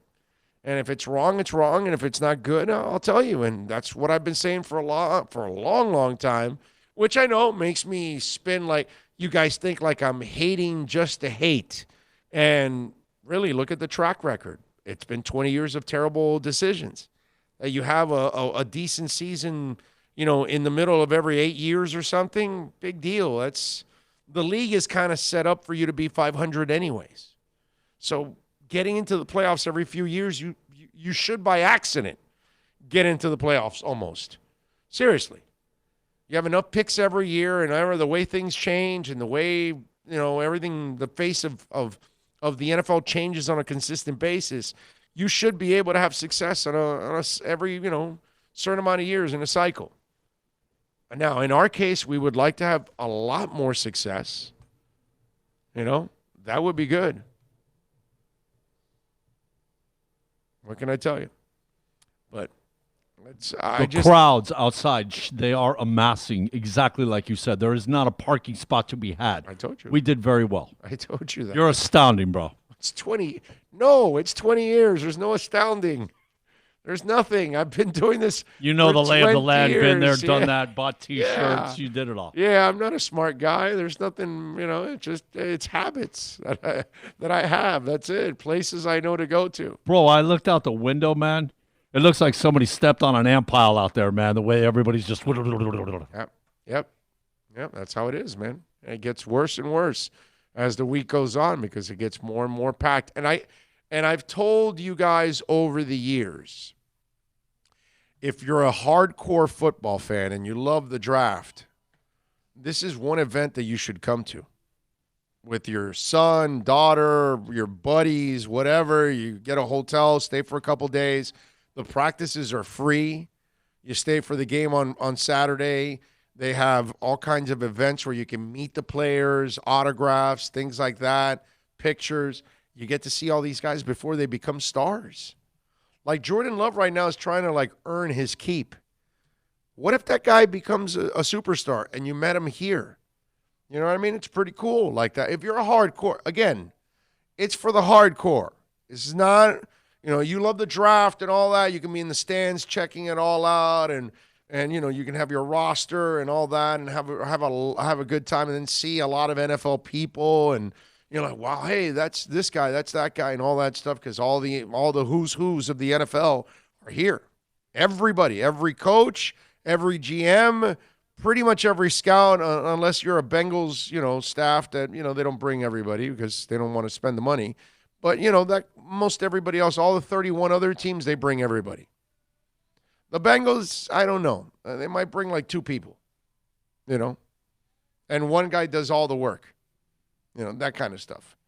But I'm telling you, if you're a hardcore NFL draft fan, this is one of those events that is really, really awesome. Even I kind of feel bad for Bill because we're leaving Friday morning. We're driving back or Thursday night. I don't know, whatever, we leave. But my point is that when we do leave, we're not going to stay for the Saturday for the game. And I kind of feel bad for him because it's a great experience. It really is, man. By Wednesday and Thursday, I'll show Bill later, but there's an area where all the trucks are parked, all the RVs, to pull in so they can start getting ready for the game. But they're already staying in an area right by the downtown area. They have a spot for them to park and get ready. This is my first rodeo, but it won't be my last. We'll just make plans for next year. Yeah. To stay through Saturday. Obviously, we got to get back. Obviously, look, the plan is Friday we're doing the travel, so there's going to be no show, but we're making up for it on Saturday and Sunday both. Oh, yeah, okay? yeah. Saturday, actually, we'll have a regular day like a Friday where we'll be at Craig's Inn Acura in the morning and we'll be at Hialeah Park in the afternoon. And then Sunday, we're going to be from 11 to 3 out at Toyota of Hollywood. It's going to be like a regular Thursday, Friday, but it'll be Saturday and Sunday. So you're actually going to get full shows from us on Saturday and Sunday. Friday, again, we'll take it off because we're traveling. You know what I mean? I can't do anything. Although maybe I could record a little bit of a podcast while I'm driving. What do you think that's safe? Danger, Will Robinson. Danger. Oh, okay, that's dangerous. Okay, I wasn't sure. I mean, we could. I could put on the headsets, pull out the mic. Bill films it. I'm in the car. I'm driving and talking at the same time. I think we might be able to pull it off. That might be a lot of fun. We need to pay some bills and get ready for Manny Navarro. Yes, let's do that. Caneswear Miami Fanwear, the Caneswear Miami Hurricanes report with Manny Navarro. That will be next, ladies and gentlemen. We promised you a Manny Navarro segment like we do every week here on the show. We'll talk De'Aaron King. We'll talk Quincy Roche. We'll talk Lashley. We'll talk Manny Diaz. We'll talk a new kicker. We'll talk about anything else that's breaking with the Canes. Anybody else transferring in? Let's find out. Maybe Manny Navarro is entering the transfer portal. I have no idea. You have no idea what's next right here on The Big O Show. It includes $8.99 dealer fee on approved credit. Offers end 11/10/19. Over 1,500 Toyotas are on the ground, and truckloads of new 2020 Toyotas just keep on coming. To eliminate all 2019 models, Toyota of Hollywood is holding the ultimate 2019 model year changeover event. Make us an offer, any offer, and you can buy a Toyota at up to 50% less than their original MSRP when new and used. 50% less. A pre-owned 2019 RAV4, not $30,000, $19,775. A pre-owned 2019 Camry LE, not $26,000, $17,775. A pre-owned 2019 Corolla LE, not $22,000, $12,775. Pay up to 50% less at Toyota of Hollywood, the #1 volume Toyota dealer, based on total retail sales of new Toyotas in the Southeast region for 2014 to 2018 per SET, on 441 between Hollywood Boulevard and Sheridan Street. Open till midnight. America's safest and best-selling compact luxury SUV is at Acura of Pembroke Pines, and this is how we do it. RDX, $339 a month at Acura of Pembroke Pines, the #1 volume Acura dealer. Plus tax tech title. No one expects to get into a crash, but I expect you to go to accidentlawfirm.com if you do. Make sure when hiring a driver, you go through a rideshare app so that you can be covered by the insurance, which can be up to $1 million whether you're a passenger or a driver. In other words, don't try to save a few bucks by paying cash instead of going through the app. I'm attorney Bobby Nunez from Nunez Law in Miami, and we're here to help you through the process. Go to accidentlawfirm.com for a free consultation from me, Bobby Nunez. That's accidentlawfirm.com. The world's biggest band is coming twice. Metallica. Headlining the Welcome to Rockville Music Festival. 2 different nights, 2 different sets. The weekend of May 8th through the 10th. Go to welcometorocktillefestival.com for all information. Get your tickets on sale right now. The one, the only Metallica. Go to welcometorocktillefestival.com.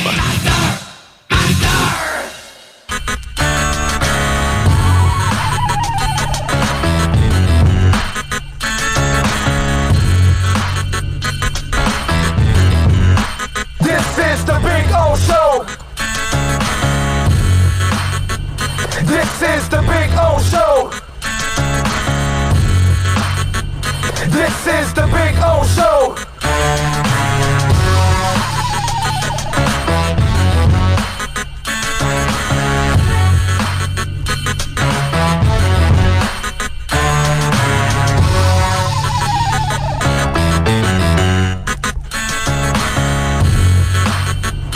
This is the Big O Show. This is the Big O Show.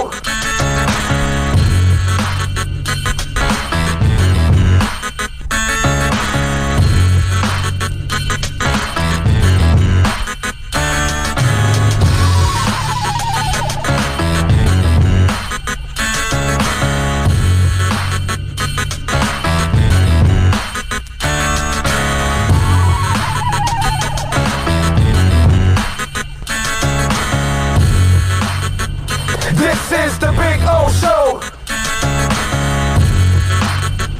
This is the Big O Show. This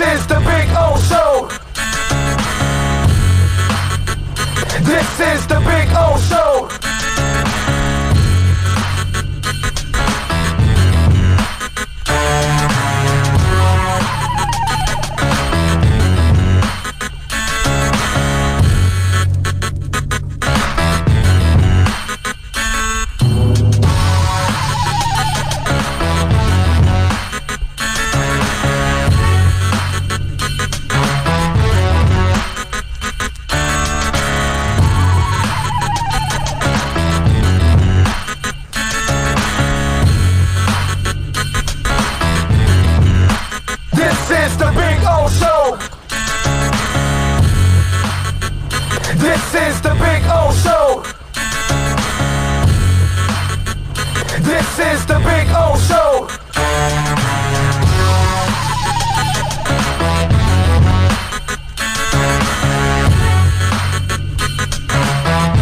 All righty, welcome back, baby.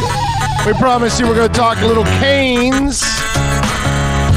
Manny Navarro from The Athletic. It is time now for our Caneswear Miami Hurricanes report. And we do it at this time. Well, actually, we don't do it at this time normally. We do it at 1 o'clock normally.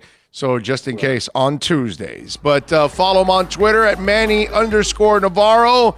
And, of course, get on down to Caneswear at 2511 South University Drive in Davie. Tell Brett and all the great people that Big O sent you. Make sure you mention us. Manny! What's up? It's all about the U. I love it. All right, we're out here at the Reese's Senior Bowl, my brother. And we're going to see your boy this week here. Yeah, man. So we'll see if he can build his stock up here at the Senior Bowl. I talked about this earlier on my show, Manny. All right, look, I know that Diaz has a lot to prove to all of us coming off of this past season, that they look so unprepared, and he did too, and all of that. And it's not to fall for the hype or anything, but damn, dude, I got to give him a lot of love because you had concerns about the offense. You went and got yourself a coordinator. You were not, none of us convinced with any of the quarterbacks. This kid King looks pretty good. You go and add a hell of a defensive end. You had problems with your kicker, obviously. Bubba Baxter is now in the transfer portal. I think he's transferring to another country, whatever.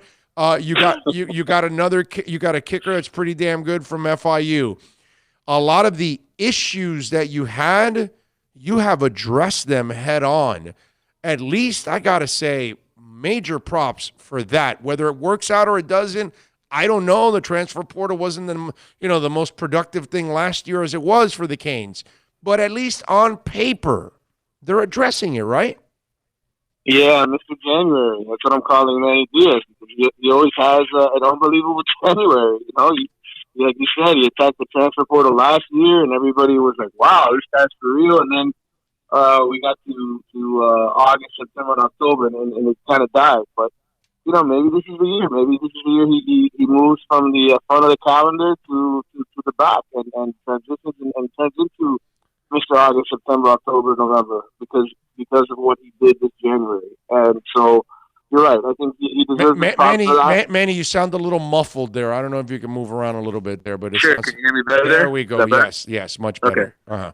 Go ahead. So no, my point is just that let's see if Mr. January can become Mr. Fall. And all of these moves and everything that he's done to put himself in position to improve the team comes through. But you have to give him credit. He took care of many of the issues. He went to the offense that everybody wants them in, right? They're going to play in the spread. He went out and he got a veteran quarterback, a talented kid, a guy who might even be a dark horse for the Heisman this year, depending on the type of numbers he puts up.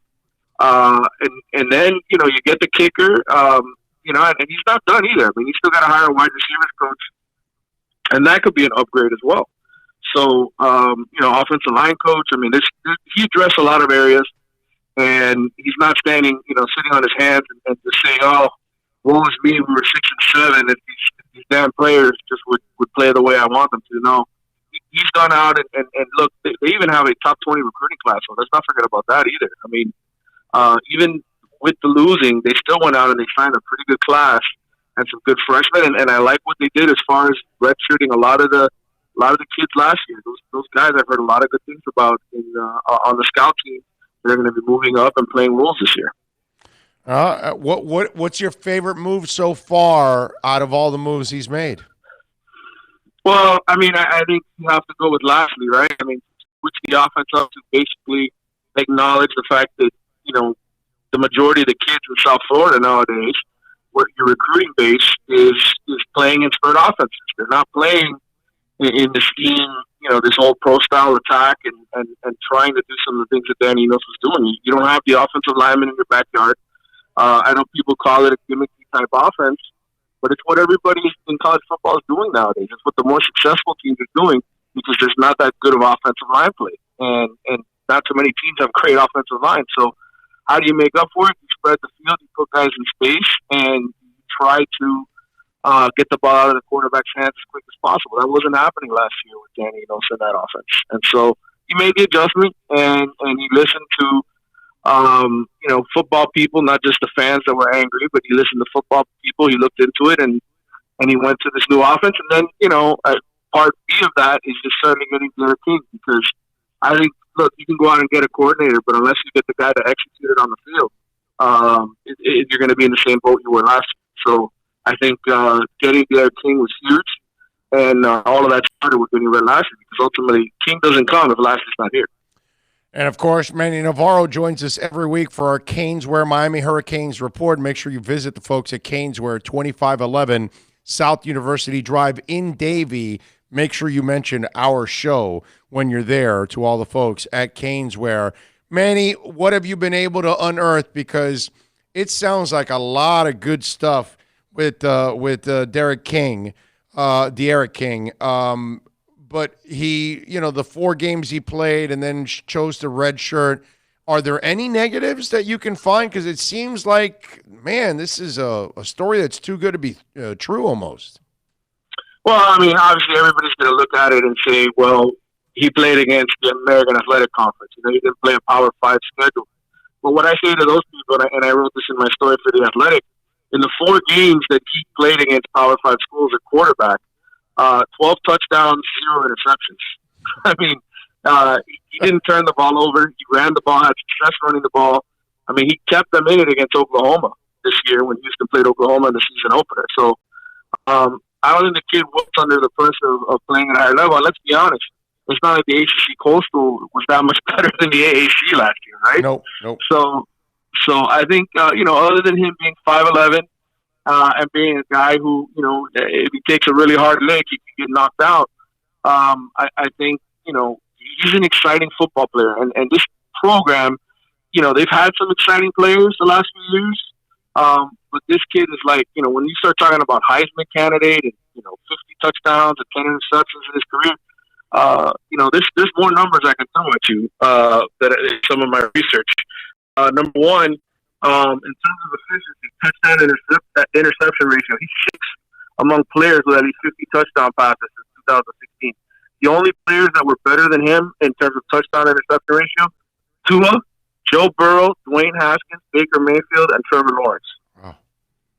Wow. So this guy is on that level. And then in terms of his completion percentage, yes, the majority of his passes are short, 5 yards or less. But he still completes 76% of those passes, from 6 to 15 yards downfield, completing 57, and then over 16 yards, 43%. Those career numbers compared to what Miami quarterbacks did last year are better. He completed more passes than Miami QBs did. So he's a more accurate passer than what Miami has collectively coming back. He's experienced, and then, of course, he brings the running element, which none of those guys really have. I mean, N'Kosi Perry is elusive, but, running quarterbacks in today's game, again, I know your philosophy. You look at guys like Lamar Jackson and wonder how long can they do it? No, college. I don't look at it in college that way. College is a whole different. I look at that differently. In the NFL, I don't want my guy running 200 times because he's dead in the water. College, it's a whole different ball game. There's a lot of times you're so much better than everybody else around you. That's a whole different. In the NFL, you're not, bro. It's a whole different ball game. You know what I mean? So I have a different philosophy in college. I don't mind the guy running a lot in college because dude. You can't find 32 good quarterbacks in the world. How in the hell are we going to find 100 and something for college? You know what I'm saying? Right. So you got to find other ways to win in college. That's for damn sure. Yeah, but if this kid is anything like Kyler Murray was or Jalen Hurts, which is basically what you're hoping he is, right? You're hoping he's that kind of a talent. Then where does that put Miami? Where would that have put them last year with this kid? Would they have gone 6 and 7? Hell no. They would have played much better than that. So if this kid performs at that kind of level where he's putting up big numbers and he's thriving in offense, then it's going to be a good year next year for Miami. Dude, Quincy Roche, 13 sacks, opposite of a dude that had 15 and a half. Holy crap. They're going to have 2 werewolves this year getting after quarterbacks. No question. And that's going to be really unique. I mean, you talk about what success is in college football nowadays with these spread offenses. If you have to bring more than 4 pass rushes to get pressure on the quarterback and to get the ball out of his hands, odds are you're leaving somebody uncovered and somebody open downfield to make a big play against you. And so the whole secret to Manny Diaz's defense really has been that aggressive nature. And they've been a great team getting to the quarterback in terms of the defense he's been here. I mean, they're top 22 in sacks for the last 4 years. I think they were number 7 this year. And then, you lose John Garvin early to the NFL. You lose, Trevon Hill, who's there at the Senior Bowl. So you lose 2 of your top 3 pass rushers. You bring Phil back. And now all of a sudden, you don't have to count on, Scott Patchin or even Jalen Phillips, who hasn't played football in over a year, or any of these upcoming freshmen to be sort of a wingman to Gregory Rousseau. No, you go out and you get one of the best defensive player of the year in the AAC to come in and basically share the other side. And so now, none of those guys are going to face too many double teams because, you can pick your poison. You can double team Rousseau, but that just means Roche's, one-on-one with the other guy. And, Jalen Phillips is a very good passer. He's the number 1 high school player in the country. I think there's big expectations for him as well. He's a big physical freak himself. You put those 3 guys rushing after the quarterback on 3rd down, and Miami's going to be one of the best in the country, if not the best, at putting pressure on the opposing team. All right, so I know that transfer portal is trying to suck you in. Anybody else going into the transfer portal and ending up here in Coral Gables? What do you hear? Well, I know that they're going after some graduate transfer offensive linemen. The thing is, a lot of those guys, they would have had to have been in class by today. So I think, you can get those guys over the summer, get them in the fall. If they've been in a college program for 3 or 4 years, they're going to be able to come right in and play right away. So I think, you have to monitor that. But outside of that, I would have liked to see them get a receiver. It would have been nice to get another KJ Osborne type of player. But I don't think that's going to happen here as far as the spring is concerned. It could happen over the summer. But that's it. I mean, they've got 23 guys essentially already. There's not many scholarships left. So, you kind of have to adhere to the NCAA rules and play by those rules. So, there's going to be more guys added here in the weeks ahead before signing day, but I'm not expecting a whole lot of them. I think the space is sort of whittling down. Follow him on Twitter at Manny_Navarro. Catch his work at The Athletic. And what's the next thing you're working on, Manny, so folks can check you out at The Athletic and subscribe and stop slacking so they can follow the Canes the way they're supposed to? Well, I mean, listen, if they would have been following me, they would have known that Derek King was coming on Sunday because I broke that story on Sunday, the day before everybody else. So right off the bat, you would have been better off. But no, right. I got a lot of stories coming, man. I got an offensive depth chart breakdown, a defensive special team, sort of a first look at what it's going to look like in 2020. That's kind of what we're working on this week.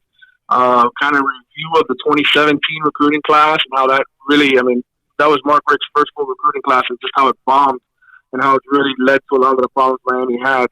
So, there's a lot of off-season stuff going on, and I've written a lot. I had a big feature on the new offensive line coach that's up there at theathletic.com right now.